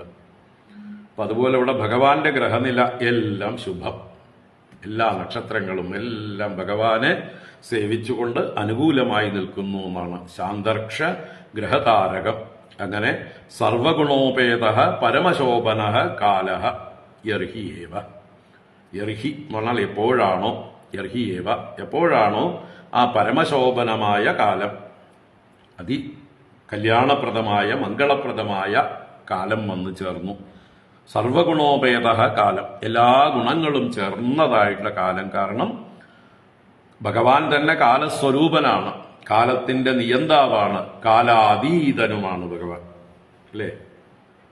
കാലാതീതനാണ്, കാലസ്വരൂപനാണ്, കാലത്തിന്റെ നിയന്താവുമാണ്. അപ്പൊ അങ്ങനെയുള്ള ഭഗവാന്റെ മുമ്പിൽ കാലം ഓച്ചാനിച്ച് നിൽക്കും. കാലം തന്നെ സെക്കൻഡാണ്, ഭഗവാനാണ് ഫസ്റ്റ്. ഭഗവാനിൽ നിന്നാണ് കാലം ഉണ്ടായിട്ടുള്ളത്. ഭഗവാന്റെ ലീലയ്ക്കുള്ള സങ്കല്പമുണ്ടായപ്പോൾ ഭഗവാൻ ആദ്യം ഉണ്ടാക്കിയത് കാലത്തെയാണ്. കാലത്തിലെ ലീലകളുള്ളൂ, കാലത്തിലെ വ്യവഹാരമുള്ളൂ. കാലമില്ലാതാവുന്നതോടുകൂടി ആബ്സല്യൂട്ട് ആവുന്നു, പരമാർത്ഥമായി ഏകവും അദ്വിതീയവുമായിട്ടുള്ള ഒരവസ്ഥയിലേക്ക് ഈ പ്രപഞ്ചം തിരിച്ചു പോകുന്നു. അപ്പൊ പ്രപഞ്ചമുണ്ടോ, സൃഷ്ടിയുണ്ടോ, ഉണ്ടെങ്കിൽ അത് എപ്പോണ്ടായി? കാലത്തിൽ ഉണ്ടായി. ആ കാലം ആരിൽ നിന്നുണ്ടായി? മുമ്പുണ്ടായിരുന്ന ഒരേ ഒരുവനെ ഉണ്ടായിരുന്നുള്ളൂ, അവനിൽ നിന്നുണ്ടായി. അഹമേവാസമേവാഗ്രേ നാന്യത് സദസത് പരം പശ്ചാദഹം യദേതച്ച് യോവശിഷ്യേത സ്വസ്മ്യഹം. ആരാണോ ആദിയിൽ ഉണ്ടായിരുന്നത് അവനിൽ നിന്ന് തന്നെയാണ് കാലം രണ്ടാമതായിട്ടുണ്ടായത്. അവനിൽ നിന്ന് അവനിലേക്കുള്ള ദൂരം തന്നെയാണ് കാലം. അതിനെ ദൂരത്തെ തന്നെയാണ് നമ്മൾ കാലമായിട്ടും വ്യവഹരിക്കുന്നത്. അപ്പൊ ഭഗവാന്റെ ശക്തി വിശേഷമാണ്, ഭഗവാന്റെ ഒരു വിഭൂതിയാണ് കാലം. ഈ പ്രപഞ്ച ലീല ചെയ്യാൻ വേണ്ടി ഭഗവാൻ ഉപയോഗിക്കുന്ന മായയുടെ ആദ്യത്തെ ഒരു ശക്തിയാണ് കാലം. അപ്പൊ കാലം ഭഗവാനെ സല്യൂട്ട് ചെയ്ത് നിൽക്കുകയാണ് അവിടെ. അന്തരീക്ഷത്തിലുള്ള സകല ഗ്രഹങ്ങളും നക്ഷത്രങ്ങളും ഭഗവാനെ തൊഴുതു നിൽക്കുകയാണ്, അനുകൂലമായി നിൽക്കുകയാണ്.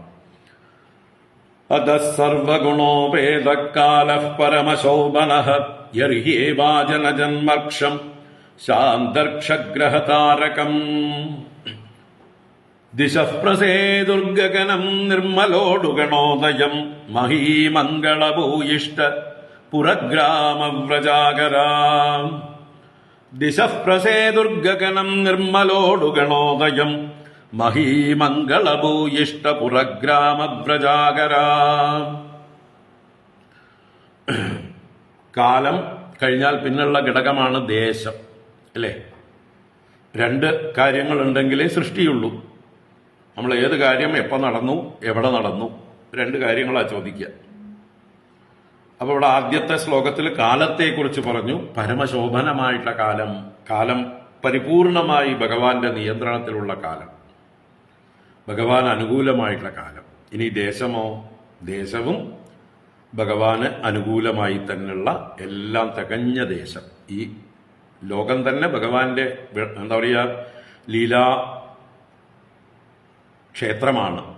അപ്പൊ ലോകം തന്നെ ഭഗവാനെ വരവേൽക്കാനായിട്ട് ഒരുങ്ങി എന്ന് താല്പര്യം. ഇപ്പൊ ദിശഃ പ്രസേതുഹു, ദിശഃ ദിക്കുകളെല്ലാം പ്രസാദിച്ചു, ദിക്കുകളെല്ലാം പ്രസന്നമായിരിക്കുകയാണ്. അപ്പൊ ദിക്കുകൾ എന്ന് പറഞ്ഞാൽ 4 ദിക്കുകൾ, പിന്നെ ഊർധ്വം അധഃ അല്ലെ, മുകളും താഴെയും. ഈ 4 വേണമെങ്കിൽ 4 കോണുകളും കൂടി ചേർക്കാം. അപ്പൊ 8 ദിക്കുകൾ, മുകളിലും താഴെയും കൂടി കൂട്ടുമ്പോൾ 10 ദിക്കുകൾ. 10 ദിക്കുകളും പ്രസാദിച്ചിരിക്കുന്നു. ഒരു ദിക്കിലും ഒരു തരത്തിലുള്ളതായിട്ടുള്ള എന്താ പറയുക ദുർനിമിത്തങ്ങളൊന്നുമില്ല. ഒരു തരത്തിലുള്ളതായിട്ടുള്ള പ്രശ്നങ്ങളുമില്ല. എല്ലായിടത്തും ശാന്തം. ദിശ പ്രസേതുഹു ഗഗനം നിർമ്മലോടു ഗണോദയം. ഗഗനം ആകാശം.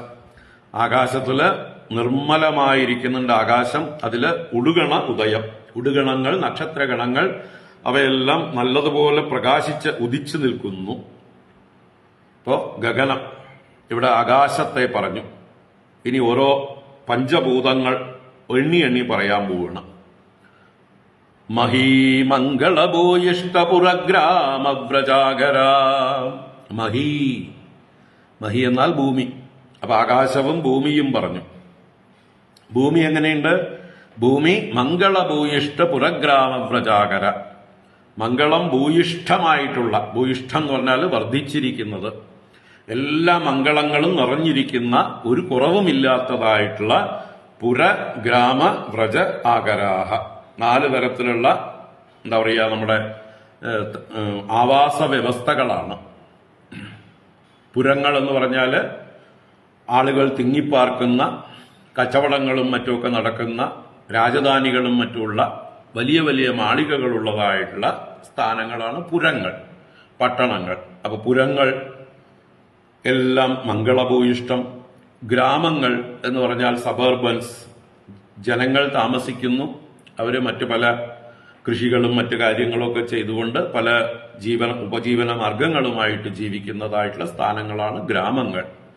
അങ്ങനെയുള്ള ആവാസ വ്യവസ്ഥകൾ, ചെറിയ ചെറിയ വീടുകൾ, ഒറ്റനില മാളികകൾ, അങ്ങനെയൊക്കെ ഉള്ളതായിട്ടുള്ള സ്ഥലങ്ങളാണ് ഗ്രാമങ്ങൾ. അതുപോലെ വ്രജങ്ങൾ എന്ന് പറഞ്ഞാലോ, വ്രജങ്ങൾ, ഘോഷങ്ങൾ, ഗോകുലങ്ങൾ എല്ലാം സെയിം തന്നെയാണ്. എന്താണ്? പശുക്കളെ വളർത്തുന്നവർ, ആടുകളെ വളർത്തുന്നവർ, അതുപോലെയുള്ളതായിട്ടുള്ള ഉപജീവന മാർഗം ചെയ്യുന്നവർ, അവരുടെ താമസ സ്ഥലങ്ങള് മാറി മാറിക്കൊണ്ടിരിക്കും. വ്രജിക്കുന്നതാണ്, സെമി പെർമനന്റ് ആണ്, അല്ലെങ്കിൽ ടെമ്പററി ഷെഡുകളൊക്കെ ആയിരിക്കും. അതിനാണ് വ്രജങ്ങൾ എന്ന് പറയുന്നത്. ഇടയ്ക്കിടയ്ക്ക് അവർക്ക് എവിടെയാണോ പശുക്കൾക്ക് അനുകൂലമായിട്ടുള്ള വെള്ളവും പുല്ലും ഒക്കെ ഉള്ളത് അവിടേക്ക് മാറി മാറി താമസിക്കും. അപ്പൊ അങ്ങനെയുള്ള സ്ഥാനങ്ങളാണ് വ്രജങ്ങൾ. അതുപോലെ ആകരങ്ങൾ എന്ന് പറഞ്ഞാൽ ഖനികൾ, സ്വർണം, വെള്ളി മുതലായിട്ടുള്ള ധാതുക്കളൊക്കെ കുഴിച്ചെടുക്കുന്നതായിട്ടുള്ള ഖനികൾ. അതിനോടനുബന്ധിച്ചും ആൾതാമസങ്ങളൊക്കെ ഉണ്ടാവും. ഇതിൽ തൊഴിലെടുക്കുന്നതായിട്ടുള്ള ആളുകളൊക്കെ ഖനികളോട് ചേർന്നാണ് താമസം. അപ്പൊ ഇങ്ങനെ 4 തരം ആവാസ വ്യവസ്ഥകൾ പ്രാചീനമായിട്ട് തന്നെ ഈ ഭാരതത്തിലുണ്ട്. നമ്മുടെ പൂർവികരായ രാജാക്കന്മാരൊക്കെ ഈ വ്യവസ്ഥകളൊക്കെ വളരെ ഭംഗിയായിട്ട് ചെയ്തിട്ടുണ്ട്. എല്ലാ കാലത്തും ദ മോസ്റ്റ് സിവിലൈസ്ഡ് സൊസൈറ്റിയാണ് നമ്മുടെ ഭാരതം. മറ്റുള്ള രാജ്യങ്ങളൊക്കെ മുട്ടിലഴയുന്ന കാലത്ത് നമ്മളിവിടെ ആകാശത്ത് പറന്നു നടക്കുന്ന കാലമാണ്. ഇത് നമ്മൾ ഇടയ്ക്കിടയ്ക്ക് ഓർത്തുകൊണ്ടേയിരിക്കണം. അങ്ങനെ നമ്മൾക്ക് ആത്മാഭിമാനം ഉണ്ടാവണം. നമ്മൾ മറ്റുള്ളവരെ അനുകരിക്കേണ്ട കുരങ്ങന്മാരല്ല. മറ്റുള്ളവർ ചവച്ചു തുപ്പിയതിനെയൊക്കെ സ്വീകരിക്കാനുള്ള എച്ചിൽ ഭക്ഷിക്കുന്നവരല്ല. നമുക്ക് നമ്മുടേതായിട്ടുള്ള ഒരു സംസ്കാരമുണ്ട്, നമുക്ക് നമ്മുടേതായിട്ടുള്ള ആത്മാഭിമാനമുണ്ട്. എല്ലാം നേരത്തെ തന്നെ ഡെവലപ്ഡ് ആണ്, സിവിലൈസ്ഡ് ആണ്. അതിനെ വിദേശികൾ വന്ന് നശിപ്പിച്ചതാണ് ഇപ്പോഴത്തെ അവസ്ഥയ്ക്കൊക്കെ കാരണം.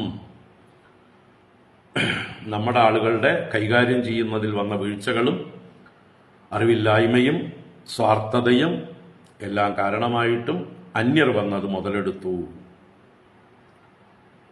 അതുകൊണ്ട് നശിച്ചു പോയതാണ്. ഇപ്പതാ വീണ്ടും ഭാരതം ലോക ഗുരുവായി ഉയർന്നുകൊണ്ടിരിക്കുകയാണ്. ആ രീതിയിൽ വേണം നമ്മൾ ചിന്തിക്കാനായിക്കൊണ്ട് അതിനുവേണ്ടി നമ്മളെല്ലാം ഒറ്റക്കെട്ടായി നിന്ന് പ്രവർത്തിക്കണം. അപ്പൊ ഇങ്ങനെ ദേശഗുണങ്ങൾ വർണ്ണിക്കുകയാണ്. ദിശഃപ്രസേതുർഗഗനം നിർമ്മലോടു ഗണോദയം മഹീമംഗളഭൂയിഷ്ടപുരഗ്രാമവ്രജാകര. ഇനി ദേശങ്ങളിൽ വിവിധങ്ങളായ ജലാശയങ്ങളും മറ്റുമൊക്കെ വർണ്ണിക്കുന്നു. അപ്പോ ആകാശം ഭൂമിയായി. ഇനി ജലം, വായു, അഗ്നി 3 ഭൂതങ്ങൾ കൂടിയുണ്ട്. അതും ശുദ്ധമായിരിക്കുന്നു. പഞ്ചഭൂതങ്ങളെല്ലാം ഭഗവാനെ സ്വീകരിക്കാൻ തയ്യാറെടുത്തു നിൽക്കുന്നു എന്ന് പറയാനാണ് ക്രമത്തിൽ പറയുന്നത്. നദ്യസ്പ്രസന്ന സലില ഹൃദാജലരുഹശ്രിയ ദ്വിജാളികുലസന്നാദസ്തപകാവനരാജയഃ. നദ്യഃ പ്രസന്ന സലിലാഃ ഹൃദാജലരുഹശ്രിയഃ ദ്വിജാളികുലസന്നാദസ്തബകാവനരാജയഃ നദ്യഃ പ്രസന്നസലിലാഹ.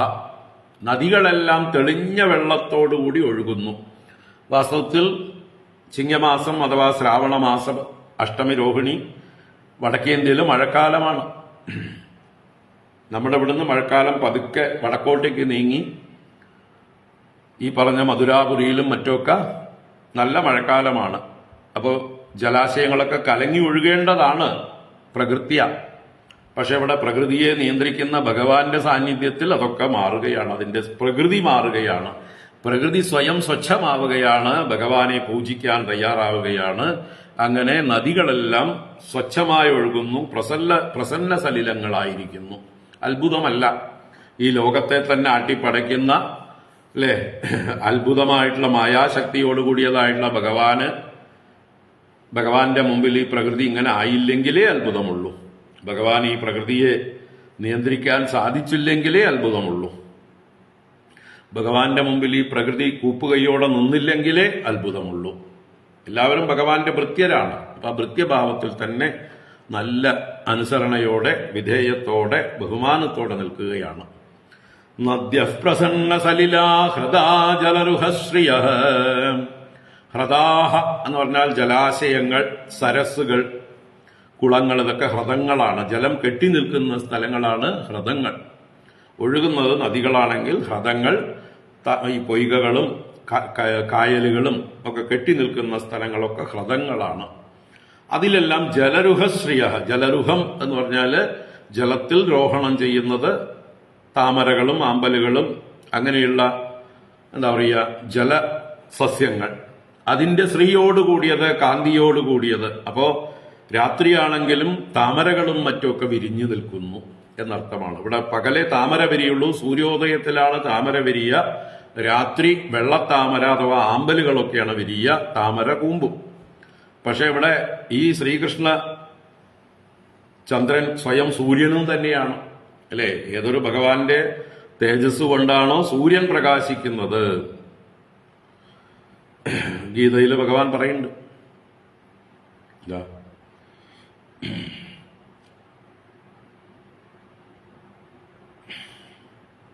തേജസ്ചാസ്മി വിഭാവസൗ. അതിനു മുമ്പ്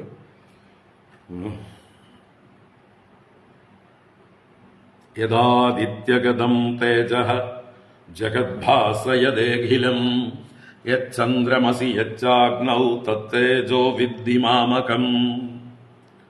യദാദിത്യഗതം തേജഃ ജഗദ്ഭാസയതേ അഖിലം യച്ചന്ദ്രമസി യച്ച അഗ്നൗ തത്തേജോ വിദ്ധി മാമകം.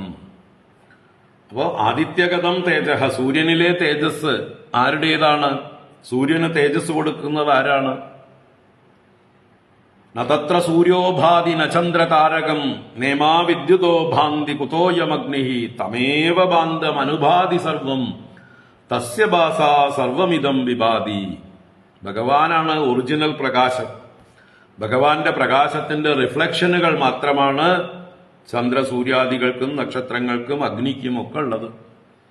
എല്ലാ പ്രകാശവും അനുപാതി സർവം, എല്ലാം അനുപാനമാണ്, റിഫ്ലക്ഷനാണ്, കടമെടുത്ത് പ്രകാശിക്കുന്നതാണ്. ഒറിജിനൽ പ്രകാശത്തിന്റെ സോഴ്സ് ഭഗവാനാണ്.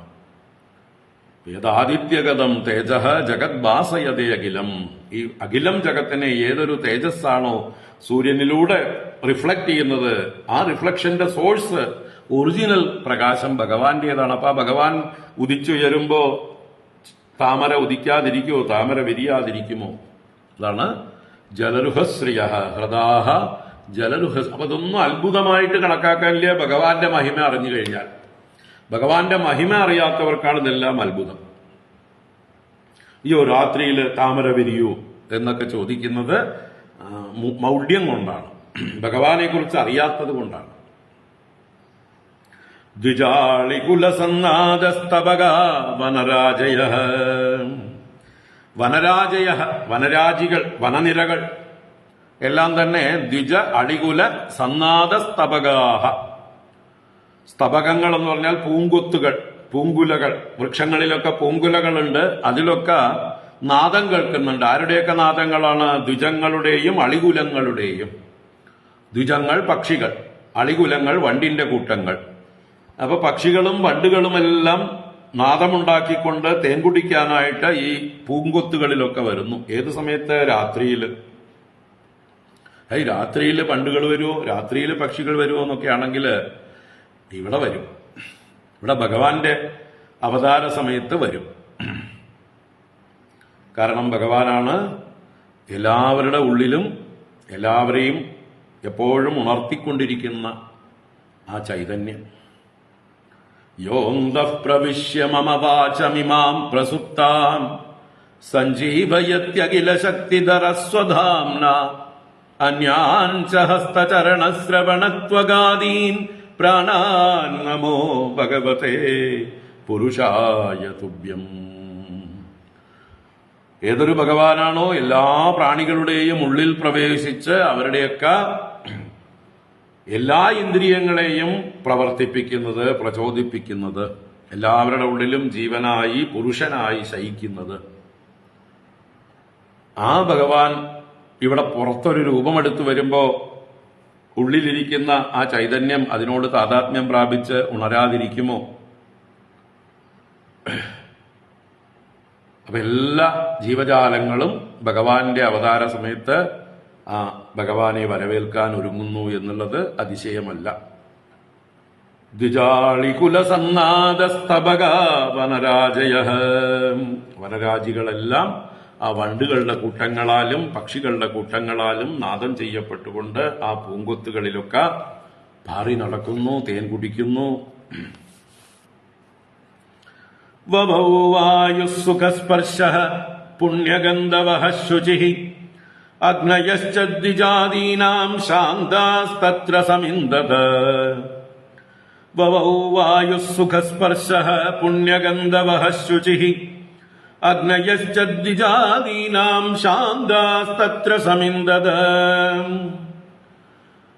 അപ്പൊ ജലം പറഞ്ഞു അല്ലെ, അതിനു മുമ്പ് ആകാശവും ഭൂമിയും പറഞ്ഞു. ഇനിയുള്ളത് എന്താണ്? വായുവും അഗ്നിയും. ഒരു ശ്ലോകം കൊണ്ട് നാലാമത്തെ ശ്ലോകത്തില് വായു അഗ്നി രണ്ടും പറഞ്ഞു. വവൗ വായു സുഖസ്പർശഃ പുണ്യഗന്ധവഃ ശുചിഃ. വായുവിന് വേണ്ട ഉത്തമ ഗുണങ്ങൾ മൂന്നാണ്. അത് മൂന്നും ഉണ്ട് ഇവിടെ. സുഖസ്പർശഃ എന്ന് പറഞ്ഞാല് നല്ല ശീതസ്പർശത്തോടു കൂടിയതായിരിക്കണം കാറ്റ് വീശുന്നത്, മന്ദമായിട്ട് അല്ലേ. രൂക്ഷമായിട്ടുള്ള കാറ്റടിക്കുന്നത് നമുക്ക് വേദനയുണ്ടാക്കും, നമുക്ക് ബുദ്ധിമുട്ടുണ്ടാക്കും, ഒരുപാട് പ്രശ്നങ്ങൾ ഉണ്ടാക്കും. അപ്പൊ സുഖസ്പർശഃ എന്ന് പറഞ്ഞാൽ മന്ദഃ ശീതഃ എന്നൊക്കെ അർത്ഥം. മന്ദവും ശീതവുമായിട്ടുള്ള സ്പർശത്തോടു കൂടിയതായിട്ടുള്ള വായു. വവൗ, വവൗ എന്ന് പറഞ്ഞാൽ വീശി എന്നാണ്. പുണ്യഗന്ധവഃ, ഇനി വായുവിലൂടെ വരുന്നത് സുഗന്ധമായിരിക്കണം. വായു ഗന്ധവാഹകനാണ്, ഗന്ധത്തെ വഹിക്കുന്നവനാണ്. ഈ സമയത്ത് നല്ല പൂക്കളെല്ലാം വിരിഞ്ഞിരിക്കുന്നത് കൊണ്ട് അതിന്റെയൊക്കെ ഗന്ധങ്ങളൊക്കെ വഹിച്ചുകൊണ്ടാണ് വരുന്നത്. നല്ല ആ മൂക്കിനും വായു സുഖം നൽകുന്നു. ശുചിഹി, ശുചിഹി എന്ന് പറഞ്ഞാലോ ശുദ്ധമായിട്ടുള്ള വായുവാണ്, നിർമ്മലമായിട്ടുള്ള വായുവാണ്, മാലിന്യങ്ങളൊന്നുമില്ലാത്ത ശുദ്ധമായ വായു. അങ്ങനെയുള്ള സുഖസ്പർശഃ പുണ്യഗന്ധവഃ ശുചിഹി വായുഹു വവൗ. കാറ്റു വീശി, ആ കാറ്റ് ഭഗവാനെ സ്വീകരിക്കാൻ ഒരുങ്ങി എന്നർത്ഥം. ഭഗവാന് വെഞ്ചാമരം വീശിക്കൊണ്ടിരിക്കുകയാണ്. ഒരു ഭൃത്യനെ പോലെ വായു എന്ന് പറയാം. അഗ്നയശ്ച ദ്വിജാദീനാം ശാന്താസ്തത്ര സമിന്ദത. ഇവിടെ ദ്വിജാദീനാം അഗ്നയഃ, ബ്രാഹ്മണരുടെയൊക്കെ ഗൃഹങ്ങളിലുള്ള അഗ്നിഹോത്രശാലകളിലെ അഗ്നികള് സന്ധ്യയ്ക്ക് അവര് അഗ്നിഹോത്രം ചെയ്ത് സമിതാദാനം ചെയ്ത് ജ്വലിപ്പിച്ച് പിന്നീട് രാത്രിയാവുമ്പോൾ അത് ശാന്തമാകും, കെട്ടുപോകില്ല, ഒന്ന് അടങ്ങിക്കിടക്കും. അങ്ങനെയുള്ള ശാന്തങ്ങളായ അഗ്നികള് ഇപ്പതാ തത്ര സമിന്ദത. ശാന്തമായിരുന്ന അഗ്നികൾ സമിന്ദത. സമിന്ദത സമ്യക് ഇന്ധത. ഇന്ധത എന്ന് പറഞ്ഞാൽ ജ്വലിക്കുക എന്നർത്ഥമാണ്. ഇന്ധനം, ജ്വലിപ്പിക്കുന്നത്. അപ്പൊ എല്ലാം സമിക്കായിട്ട് ഇന്ധത, നന്നായി പ്രകാശിക്കാൻ തുടങ്ങി. അഗ്നിഹോത്രശാലകളിലെ അഗ്നികളെല്ലാം ഭഗവാനെ വരവേൽക്കാൻ ഒരുങ്ങി. ഞങ്ങളുണ്ട് അങ്ങയുടെ ആ വരവേൽപ്പിനായിക്കൊണ്ട് എന്ന് സൂചിപ്പിച്ചുകൊണ്ട് അഗ്നിഹോത്രശാലകളിലെ ബ്രാഹ്മണരുടെ ഗൃഹങ്ങളിലെ അഗ്നികൾ ജ്വലിക്കാൻ തുടങ്ങി. വവൗ വായുസുഖസ്പർശഃ പുണ്യഗന്ധവഃ ശുചിഃ അഗ്നയശ്ച ദ്വിജാതീനാം ശാന്താസ്തത്ര സമിന്ദത മനാംസ്യാസൻ പ്രസന്നാനി സാധൂനാം അസുരദ്രുഹാം ജായമാനേ അജനേ തസ്മിന്നേ ദുർദുന്ദുഭയോ ദിവി മനാംസ്യാസൻ പ്രസന്നാനി സാധൂനാം അസുരദ്രുഹാം ജായമാനേ അജനേ തസ്മിന്നേ ദുർദുന്ദുഭയോ ദിവി. ഇനി സൂക്ഷ്മമായിട്ടുള്ള മനസ്സുകൾ, എല്ലാവരുടെയും മനസ്സുകൾ, അതാണ് സാധൂനാം മനാംസി പ്രസന്നാനി ആസന്ന്. സാധൂനാം സജ്ജനാനാം, സജ്ജനങ്ങളുടെയൊക്കെ അവരെങ്ങനെയുള്ളവര്? അസുരദ്രുഹാം, അസുരന്മാരുടെ ദ്രോഹം അനുഭവിക്കുന്നവർ, അസുരന്മാരാൽ ദ്രോഹിക്കപ്പെടുന്ന ദേവന്മാരുടെയും മറ്റുള്ള ബ്രാഹ്മണരുടെയും മറ്റു സജ്ജനങ്ങളുടെയും എല്ലാം മനസ്സുകൾ പ്രസന്നാനി ആസന്ന്, അതെല്ലാം പ്രസന്നമായി തുടങ്ങി, പ്രസന്നമായി ഭവിച്ചു. കാരണം അവർക്കൊക്കെ രക്ഷകൻ ആവിർഭവിക്കുകയാണ്. അവരുടെയൊക്കെ ക്ലേശങ്ങൾ അസുരന്മാരെ നിഗ്രഹിക്കാനുള്ള ഭഗവാന്റെ എഴുന്നള്ളത്താണ്. അപ്പൊ ആശ്വാസമാവില്ലേ, സന്തോഷമാവില്ലേ? അവരെല്ലാം വളരെ പ്രത്യാശാപൂർവം അവരുടെ രക്ഷകനെ എതിരേൽക്കാൻ തയ്യാറാവുകയാണ്. അപ്പൊ എല്ലാ സജ്ജനങ്ങളുടെയും മനസ്സുകൾ മനാംസി പ്രസന്നാനി ആസൻ. ജായമാനേ അജനേ തസ്മിന്നേ ദുർദുന്ദുഭയോ ദിവി. തസ്മിൻ അജനേ ജായമാനേ സതി. ആ അജനൻ, ഇവിടെ അജനൻ എന്നുള്ളത് മുമ്പ് അജനൻ ബ്രഹ്മദേവനെ പറഞ്ഞു, ഇവിടെ ജന്മമില്ലാത്തതായിട്ടുള്ള ഭഗവാനെ പറയണം. അപ്പൊ തസ്മിൻ അജനേ ജായമാനേ, ആ ജന്മമില്ലാത്തവൻ ജനിക്കാൻ പോവുകയാണ്, വേഷം കെട്ടി ഇറങ്ങാൻ പോവുകയാണ് അമ്മയുടെ ഗർഭത്തിൽ നിന്ന്. അങ്ങനെയുള്ള ആ സമയത്ത് ദിവി ദുന്ദുഭയ നേതുഹു, ദിവി ആകാശത്ത് നിന്ന് ദേവലോകത്ത് നിന്ന് ഒക്കെ ദുന്ദുഭയ നേതുഹു, ദുന്ദുബികൾ നാദം ചെയ്തു. എന്നുവെച്ചാൽ ദേവന്മാരൊക്കെ ഭഗവാന്റെ വരവേൽപ്പിന് സ്വാഗതമോദിക്കൊണ്ട് കേളി കൊട്ടാരംഭിച്ചു എന്നർത്ഥം. ഭേരികൾ മുഴക്കാൻ തുടങ്ങി, ദുന്ദുബികൾ മുഴക്കാൻ തുടങ്ങി. ആ ദേവ ദുന്ദുബികൾ തന്നെയാണ് പിന്നീട് അല്ലെ അന്തരീക്ഷത്തിൽ ഇടിവെട്ടുമൊക്കെ ആയിട്ട് കേൾക്കുക. അപ്പൊ എന്തായാലും ഭഗവാനെ സ്വീകരിക്കാനായിക്കൊണ്ട് ദേവന്മാർ വാദ്യങ്ങൾ മുഴക്കാൻ തുടങ്ങി. ജഗുക്കിന്നരഗന്ധർവാസ്തുഷ്ടോ സിദ്ധചാരണാഃ വിദ്യാധര്യശ്ച നനൃദുഃ അപ്സരോഭിഃ സമം മുദാ. ജഗുക്കിന്നരഗന്ധർവാസ്തുഷ്ടോ സിദ്ധചാരണാഃ വിദ്യാധര്യശ്ച നനൃദുഃ അപ്സരോഭിഃ സമം മുദാ. ഓരോരുത്തരും അവരവരുടെ കർമ്മങ്ങളെ കൊണ്ട് ഭഗവാനെ ആരാധിക്കണം. അല്ലെ, ഭഗവാൻ ഗീതയിലൂടെ ഉപദേശിക്കാമുണ്ട്. സ്വകർമ്മണാ തമഭ്യർച്ച്യ സിദ്ധിം വിന്ദതി മാനവഃ. ഓരോരുത്തരും സ്വന്തം കർമ്മം കൊണ്ട് ഈ പ്രപഞ്ച നിയന്താവിനെ അർച്ചിക്കണം.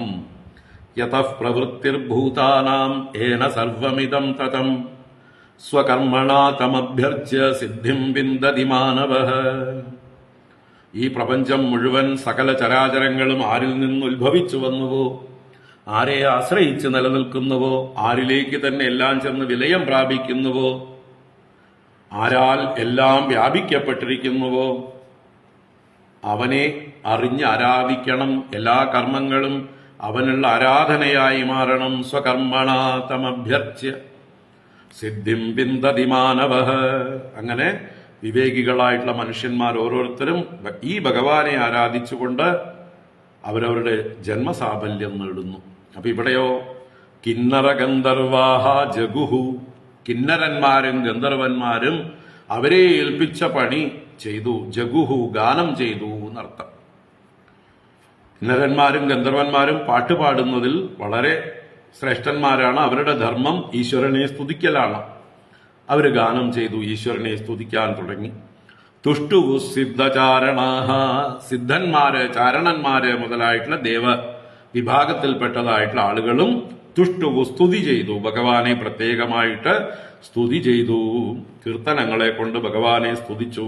സിദ്ധചാരണാ തുഷ്ടുവു വിദ്യാധര്യശ്ച നനൃദുഃ അപ്സരോഭിഃ സമം മുദാ. വിദ്യാധര്യ, വിദ്യാധര സ്ത്രീകൾ ആരോടുകൂടെ? അപ്സരോഭിഹി സമം, അപ്സര സ്ത്രീകളോടുകൂടെ മുദാ നനൃദുഃ, മോദപൂർവം സന്തോഷത്തോടുകൂടി നൃത്തം വെച്ചു. അപ്പൊ അവർക്കറിയുന്ന പണി അവര് ചെയ്തു. വിദ്യാധരികളും അപ്സര സ്ത്രീകളും കൂടി ഭഗവാന്റെ വരവേൽപ്പിനായിക്കൊണ്ട് ഭഗവാനെ സ്വാഗതം ചെയ്തുകൊണ്ട് അവരെല്ലാം നൃത്തം വയ്ക്കാൻ തുടങ്ങി. ഇതിന്റെയൊക്കെ പ്രതീകമാണ് നമ്മൾ ഭഗവാന്റെ ഉത്സവങ്ങൾക്ക് ഇങ്ങനെയുള്ള കാഴ്ചകളൊക്കെ അവതരിപ്പിക്കുന്നത്.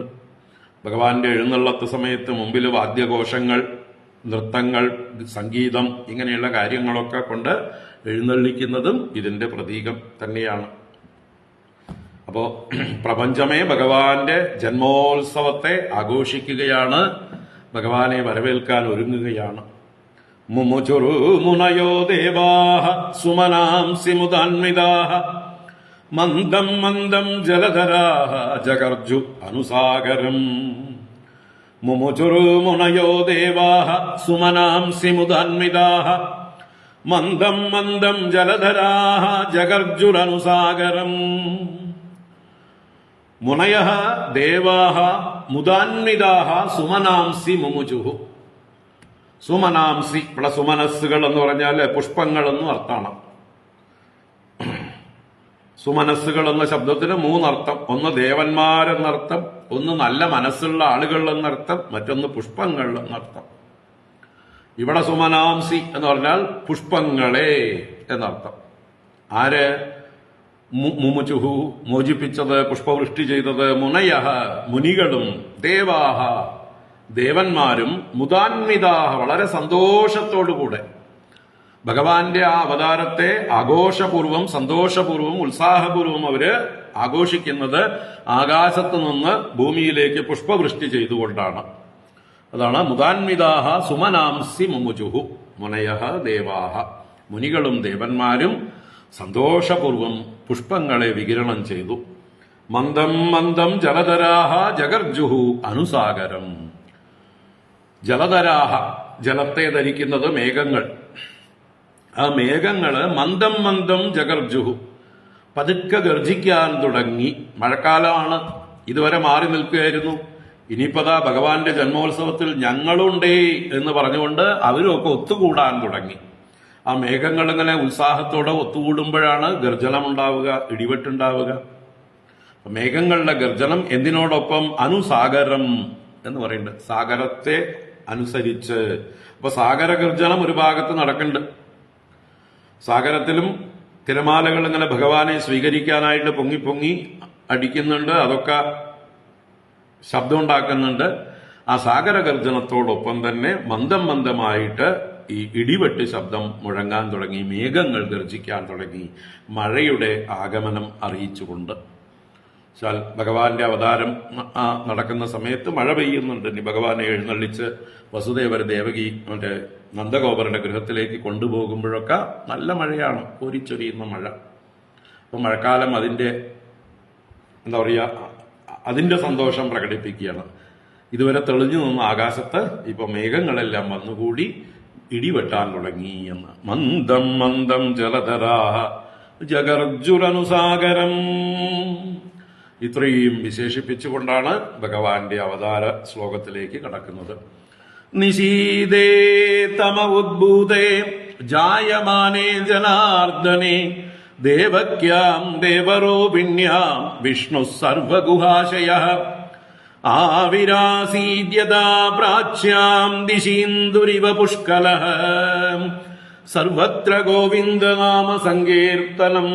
ഗോവിന്ദ ഗോവിന്ദ ശ്രീകൃഷ്ണ ഗോവിന്ദ ഹരേ മുരാരേ ശ്രീനാഥ നാരായണ വാസുദേവ.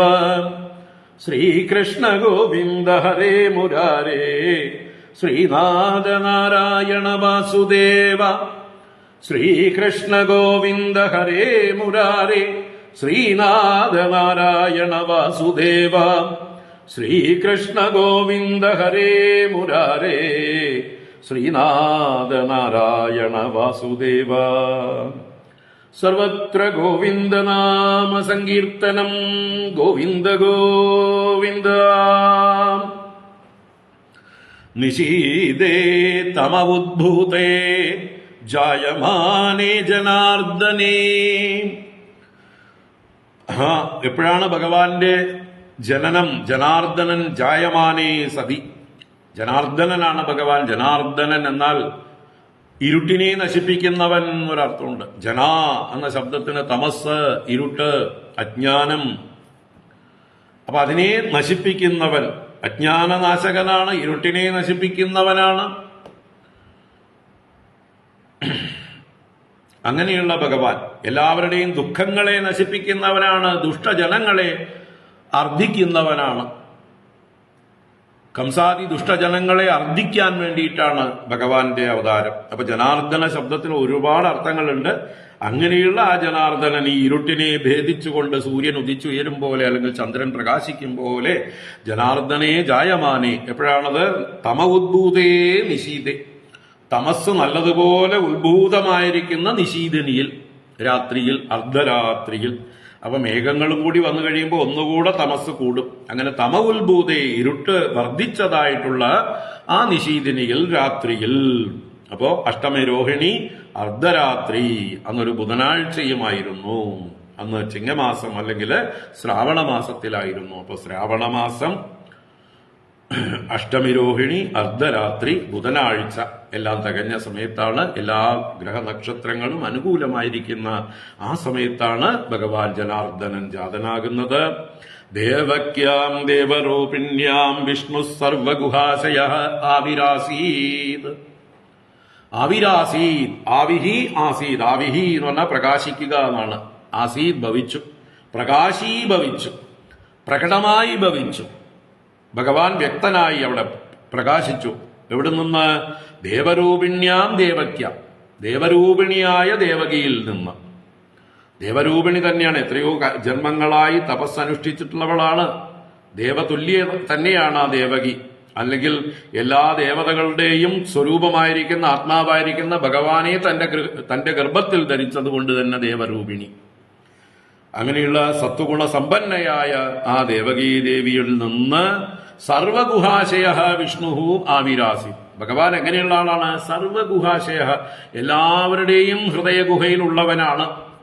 സകല ചരാചരങ്ങളുടെയും ഉള്ളിൽ മറഞ്ഞിരിക്കുന്നവനാണ്, ഗൂഢനായി വസിക്കുന്നവനാണ്. ഗുഹ ആശയ എന്ന് പറഞ്ഞാൽ മറഞ്ഞിരിക്കുന്നവൻ. പ്രത്യക്ഷമായി കാണുന്നതൊക്കെ നമ്മൾ അസത്തായ നാമരൂപാത്മകമായ പ്രപഞ്ചമാണ്. അതിനൊക്കെ അസ്തിത്വം കൊടുക്കുന്ന വസ്തു, മറഞ്ഞിരിക്കുന്ന വസ്തുവാണ് അതിന്റെയൊക്കെ സത്തയായിരിക്കുന്ന ഭഗവാൻ. അപ്പൊ സകല വസ്തുക്കളിലും ഗുഹാശയനായി, ഗൂഢനായി, മറഞ്ഞിരിക്കുന്നവനായി, അല്ലെ? അവനെ കാണണമെങ്കിലോ ഗുരുപദേശം വേണം. ഈശാവാസ്യമിതം സർവം യത്കിഞ്ച ജഗത്യാം ജഗത് പുരുഷയേവേദകം സർവം യദ്ഭൂതം യച്ഛഭവ്യം എന്നൊക്കെയുള്ള നിരന്തരമായ ആ ഉപദേശം വേണം ഗുരുക്കന്മാരിൽ നിന്ന്. എന്ത് കാണാനായിക്കൊണ്ട്? ഈ കാണുന്ന ജഗത്തിൽ ജഗന്നാഥനെ കാണാൻ, ഈ വിശ്വത്തിൽ വിശ്വനാഥനെ കാണാൻ അജ്ഞാന തിമിരം ബാധിച്ച നമുക്ക് ആ ഗുരുവിൽ നിന്ന് ജ്ഞാനാഞ്ജന ശലാക കൊണ്ടുള്ള ചികിത്സ വേണം. അപ്പോഴേ നമുക്ക് ദർശിക്കാൻ പറ്റുള്ളൂ. അതുവരയ്ക്ക് ഭഗവാൻ ഗുഹാശയ, സർവത്ര നിറഞ്ഞിരിക്കുന്നവനാണെങ്കിലും മൂഢന്മാർക്ക്, അജ്ഞാനികൾക്ക്, പ്രാകൃതന്മാർക്ക്, ഗുരുപദേശം ലഭിക്കാത്തവർക്ക്, സംസ്കാരമില്ലാത്തവർക്ക് ഭഗവാൻ രഹസ്യനായി, ഗുഹാശയനായി ഒളിഞ്ഞിരിക്കുന്നു. സർവഗുഹാശയ വിഷ്ണു. വിഷ്ണു, വിഷ്ണു ശബ്ദം തന്നെ എല്ലായിടത്തും നിറഞ്ഞിരിക്കുന്നവൻ, എല്ലായിടത്തും പ്രവേശിച്ചിരിക്കുന്നവൻ. തത് സൃഷ്ട്വാ തദേവാനുപ്രാവിശത്, എല്ലാ പ്രപഞ്ചത്തെയും തന്നിൽ നിന്ന് തന്നെ പ്രകാശിപ്പിച്ച് അതിലൊക്കെ അനുപ്രവേശിച്ച് വ്യാപിച്ചിരിക്കുന്നവൻ.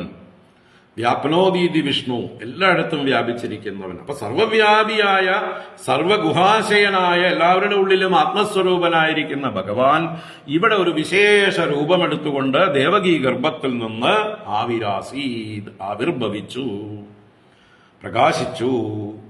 ഏതുപോലെ? യഥാ പ്രാച്യാം ദിശി ഇന്ദുരിവ പുഷ്കലഃ. പ്രാച്യാം ദിശി, കിഴക്ക് ദിക്കില്. പ്രാചീ എന്ന് പറഞ്ഞാൽ കിഴക്കിൽ. പ്രാക്ക് എന്ന് പറഞ്ഞാൽ കിഴക്ക്. പ്രാചി അല്ലെങ്കിൽ പ്രാച്യാം, കിഴക്കിൽ. ദിശി, ദിക്കിൽ. അപ്പൊ കിഴക്ക് ദിക്കില് ചന്ദ്രൻ ഉദിച്ചുയരുന്നത് പോലെ. എങ്ങനെയുള്ള ചന്ദ്രൻ? പുഷ്കലഃ ഇന്ദുഹു ഇവ. പുഷ്കലഃ പൂർണ്ണഃ ചന്ദ്രഃ, എല്ലാ കലകളോടും കൂടിയവനാണ് പുഷ്കലൻ. 16 കലകളും പൂർണ്ണമായിരിക്കുന്നവൻ പുഷ്കലനായ ചന്ദ്രൻ, പൂർണ്ണചന്ദ്രൻ. ആ പൂർണ്ണചന്ദ്രൻ ഉദിക്കും പോലെ ഈ ദേവരൂപിണിയായ ദേവകിയിൽ നിന്ന് ഭഗവാൻ ഈ കാരാഗൃഹത്തില് ആവിർഭവിച്ചു. അവിടുത്തെ ഇരുട്ടിനെ അകറ്റി. ഭഗവാന്റെ സാന്നിധ്യം കൊണ്ട് കൃഷ്ണചന്ദ്രൻ ഉദിച്ചതോടുകൂടി ആ കംസന്റെ കാരാഗൃഹത്തിലെ ഇരുട്ടെല്ലാം അകന്നു. ലോകത്തിന്റെ ഇരുട്ടിനെ മുഴുവൻ അകറ്റാൻ വേണ്ടി വന്നവനാണ് ഈ ജനാർദ്ദനൻ. എല്ലാ ഇരുട്ടിനെയും നശിപ്പിച്ച് അജ്ഞാനികളെ മുഴുവൻ പല രീതിയിൽ അവരുടെ അജ്ഞാനത്തെ നശിപ്പിച്ച്, ദുഷ്ടന്മാരായിട്ടുള്ള അജ്ഞാനം കൊണ്ട് പാപം ചെയ്യുന്നവരെ നശിപ്പിച്ച് ഈ ലോകത്തെ ശുദ്ധീകരിക്കാനായിക്കൊണ്ടുള്ള ആ ഭഗവാന്റെ അവതാരം അതാ കിഴക്ക് ദിക്കിൽ പൂർണ്ണചന്ദ്രൻ ഉദിക്കും പോലെ ഉദിച്ചു. പൂർണ്ണചന്ദ്രൻ ഉദിക്കും പോലെ എന്ന് ഉപമ മാത്രമാണ്. അന്ന് പൂർണ്ണചന്ദ്രനല്ല, അഷ്ടമിചന്ദ്രനാണ്. അപ്പൊ ആകാശത്തിൽ അഷ്ടമിചന്ദ്രൻ തെളിയുന്നുണ്ടോ എന്നറിയില്ല, കാരണം മേഘങ്ങളൊക്കെ മൂടിക്കഴിഞ്ഞു. ഇവിടെ ഉപമയ്ക്ക് വേണ്ടിയിട്ടാണ് പുഷ്കലഹ ഇന്ദുഹു ഇവ എന്ന് പറഞ്ഞിരിക്കുന്നത്. പൂർണ്ണചന്ദ്രൻ കിഴക്ക് ദിക്കിൽ ഉദിക്കും പോലെ ഭഗവാൻ ഈ കാരാഗൃഹത്തിൽ ഉദിച്ചു. അങ്ങനെ ഭഗവാന്റെ അവതാരത്തെ ഈ രീതിയിലാണ് ഇവിടെ അവതരിപ്പിച്ചത്. നിശീദേ തമ ഉദ്ഭൂതേ ജായമാനേ ജനാർദ്ദനേ ദേവക്യാം ദേവരൂപിണ്യാം വിഷ്ണു സർവഗുഹാശയ ആവിരാസീദ്യതാ പ്രാച്യാം ദിശേന്ദുരിവ പുഷ്കലഃ. ഇവിടെ തമ ഉദ്ഭൂതേ നിശീതേ എന്നുള്ളത് മൊത്തത്തിൽ അന്നത്തെ ആ കാലത്ത് അസുരന്മാരെ കൊണ്ട് ലോകം മുഴുവൻ തമസ്സിലാണ്ടിരിക്കുകയാണ്. അതിന്റെ ഒരു പ്രതീകാത്മകമാണ് ഇവിടുത്തെ രാത്രിയിലെ ഇരുട്ട്. അസുരന്മാരെ കൊണ്ട് ഭൂമിക്ക് ഭാരം താങ്ങാൻ പറ്റാതെയാണ് എല്ലാവരും പ്രാർത്ഥിച്ചതുകൊണ്ട് ഭഗവാൻ അവതരിച്ചത്. അപ്പൊ ഇവിടെ അവിടെയുള്ള സകല ജനങ്ങളും ദേവകീദേവിയെ പോലെ തന്നെ ഭഗവാനെ അവരുടെ മനസ്സാകുന്ന ഗർഭത്തിൽ ധരിച്ചു, പ്രാർത്ഥിച്ചു.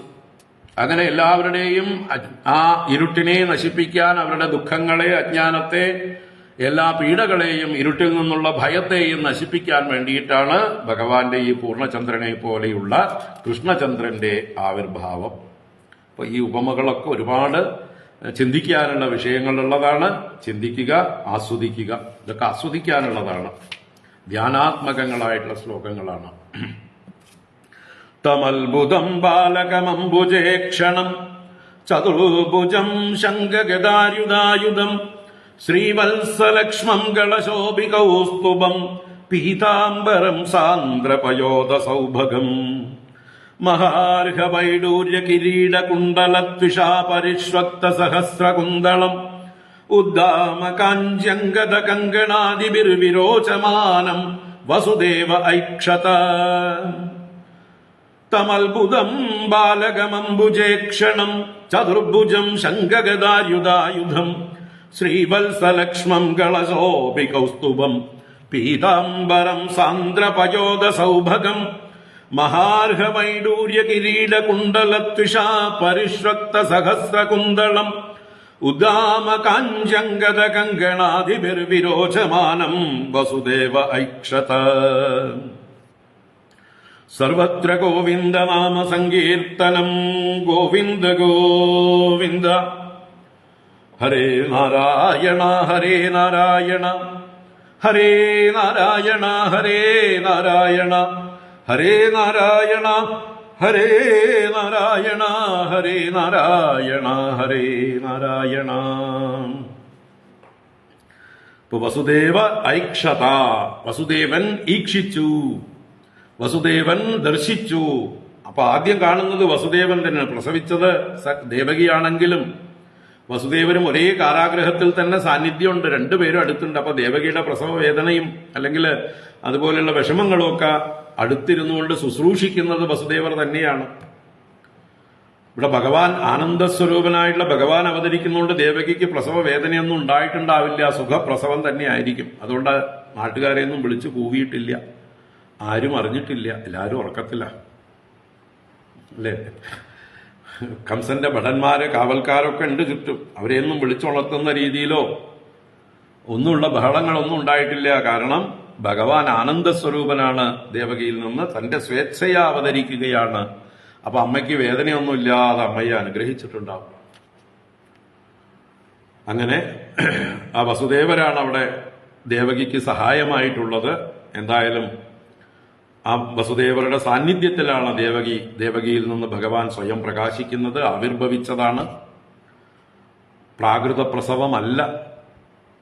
അപ്പൊ എന്തായാലും ആദ്യം കാണുന്നത് വസുദേവ ഐക്ഷത, വസുദേവൻ ദർശിച്ചു എന്നാണ്. എങ്ങനെയുള്ള ഭഗവാനെ? ബാലകരൂപത്തില്. തം അത്ഭുതം ബാലകം. ഇനി ചെയ്യാൻ പോകുന്ന കർമ്മങ്ങളൊക്കെ അത്ഭുതമാണ്. ഭഗവാന്റെ അവതാരമേ അത്ഭുതം. 125 വർഷത്തെ അദ്ദേഹത്തിന്റെ ചരിത്രം അത്ഭുതം. ചെയ്യുന്ന പ്രവൃത്തികളൊക്കെ അത്ഭുതം. ഈ അത്ഭുതമായതുകൊണ്ടാണ് ഇന്നും നിലനിൽക്കുന്നത് ഈ കഥകളൊക്കെ. ഇന്നും ആളുകൾ എത്ര പ്രാവശ്യം കേട്ടാലും ബോറടിക്കാത്തത്. ആവർത്തിച്ച് കേട്ടാലും പിന്നെയും ഇനിയും കേൾക്കണം. ഇനി കൂടുതൽ കേൾക്കും തോറും കൂടുതൽ കേൾക്കാനുള്ള ആഗ്രഹമാണ് വർദ്ധിച്ചു വരുന്നത്. അല്ലാതെ മതിയായി എന്ന് ആരും പറയാറില്ല. നമ്മുടെ പരീക്ഷത്ത് പറഞ്ഞതുപോലെ തന്നെ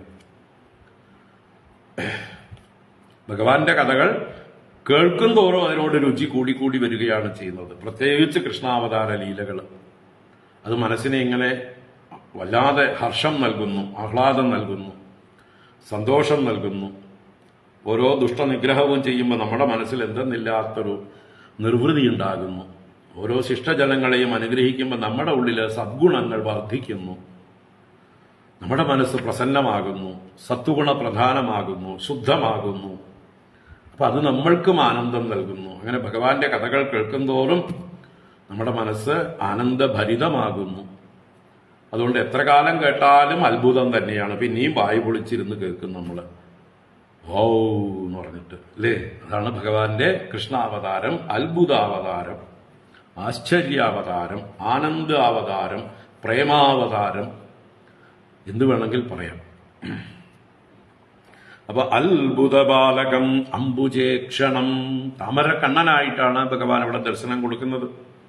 ചതുർഭുജം, 4 കൈകളോടുകൂടി, ശംഖ ഗദ അരി ഉദായുധം.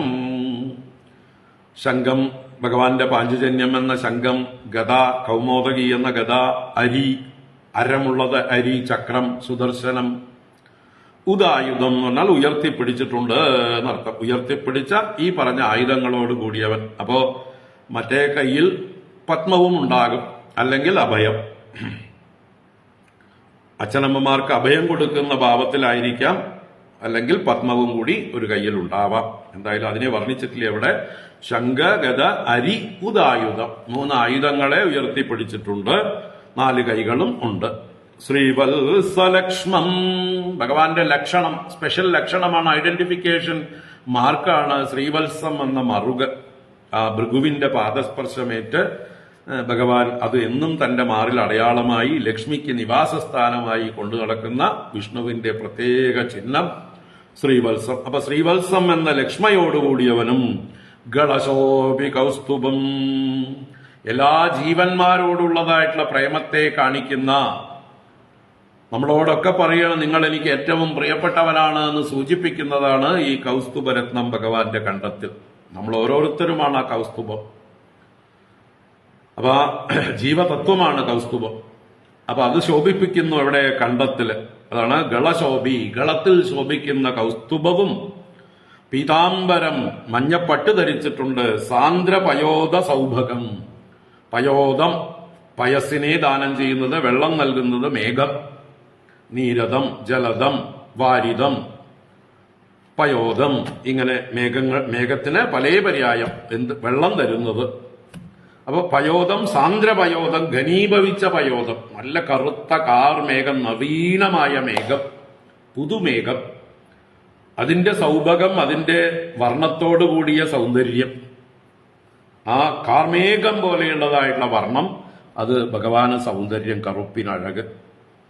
മഹാർഹ വൈഡൂര്യ കിരീട കുണ്ടലത്വിഷ പരിഷ്വക്ത സഹസ്രകുന്തളം, ഭഗവാന്റെ ശിരസിൽ അണിഞ്ഞിരിക്കുന്ന കിരീടവും കാതിലണിഞ്ഞിരിക്കുന്ന കുണ്ടലങ്ങളും അതിന്റെ ത്വിഷ, കാന്തി, അതിന്റെ പ്രകാശം, ശോഭ, അതുകൊണ്ട് പരിഷ്വക്ത സഹസ്ര കുന്തളം. ഭഗവാന്റെ തലമുടി കിരീടത്തിന്റെ ഇടയിൽ കൂടെ അളകങ്ങൾ മുഖത്തേക്കൊക്കെ വീണ് കിടപ്പുണ്ട്, സൈഡിലേക്കൊക്കെ ഉണ്ട് അല്ലെ? കിരീടം മുകൾ ഭാഗം മാത്രമേ കവർ ചെയ്യുള്ളൂ, ബാക്കിയുള്ള ഭാഗത്തൊക്കെ തലമുടി പുറത്തേക്ക് നിൽപ്പുണ്ട്.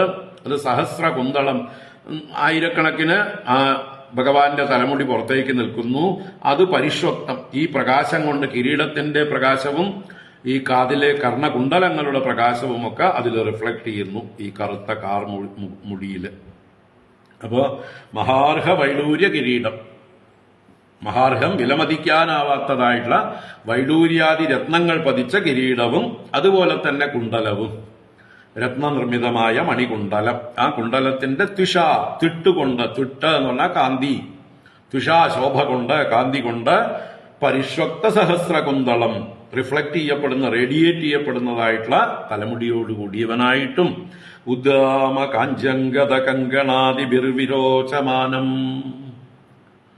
ഭഗവാന്റെ മറ്റ് ആഭരണങ്ങളെ കുറിച്ച് പറയണ കാഞ്ചി, കാഞ്ചി എന്നാൽ അരഞ്ഞാണം, അങ്കദം തോൾവള, കങ്കണം കൈവള, ആദിബിഹി മുതലായതുകൊണ്ട്. അതെങ്ങനെയുള്ളത്? ഉദ്ദാമം. ഉദ്ദാമം എന്ന് പറഞ്ഞാലും ഉത്കൃഷ്ടമായത്, അതിനെ അടക്കാൻ പറ്റാത്തതാണ്. അതിന്റെ വില എത്രയാണ്, അതിന്റെ മൂല്യം എന്താണെന്ന് നമുക്ക് അതിനെ ലഘൂകരിക്കാൻ സാധ്യമല്ല.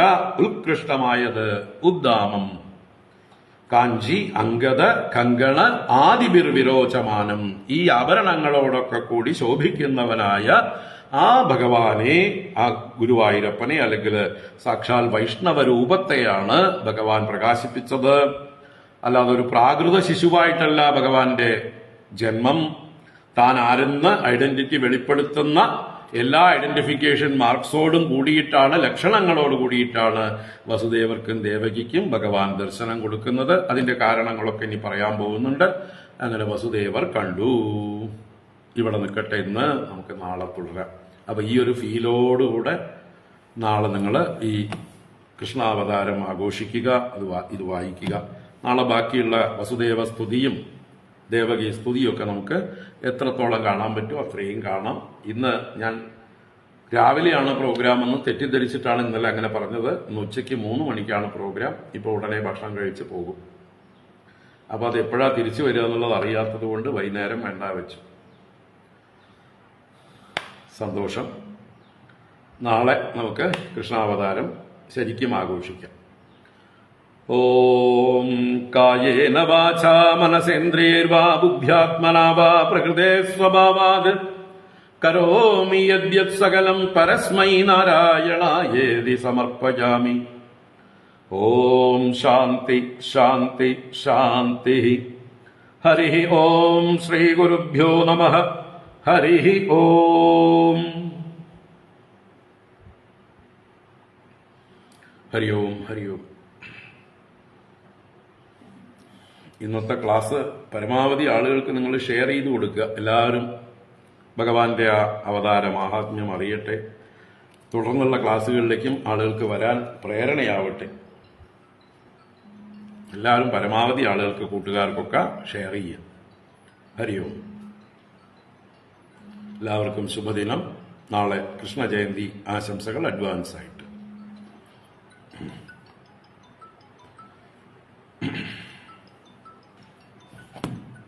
ഹരി ഓം.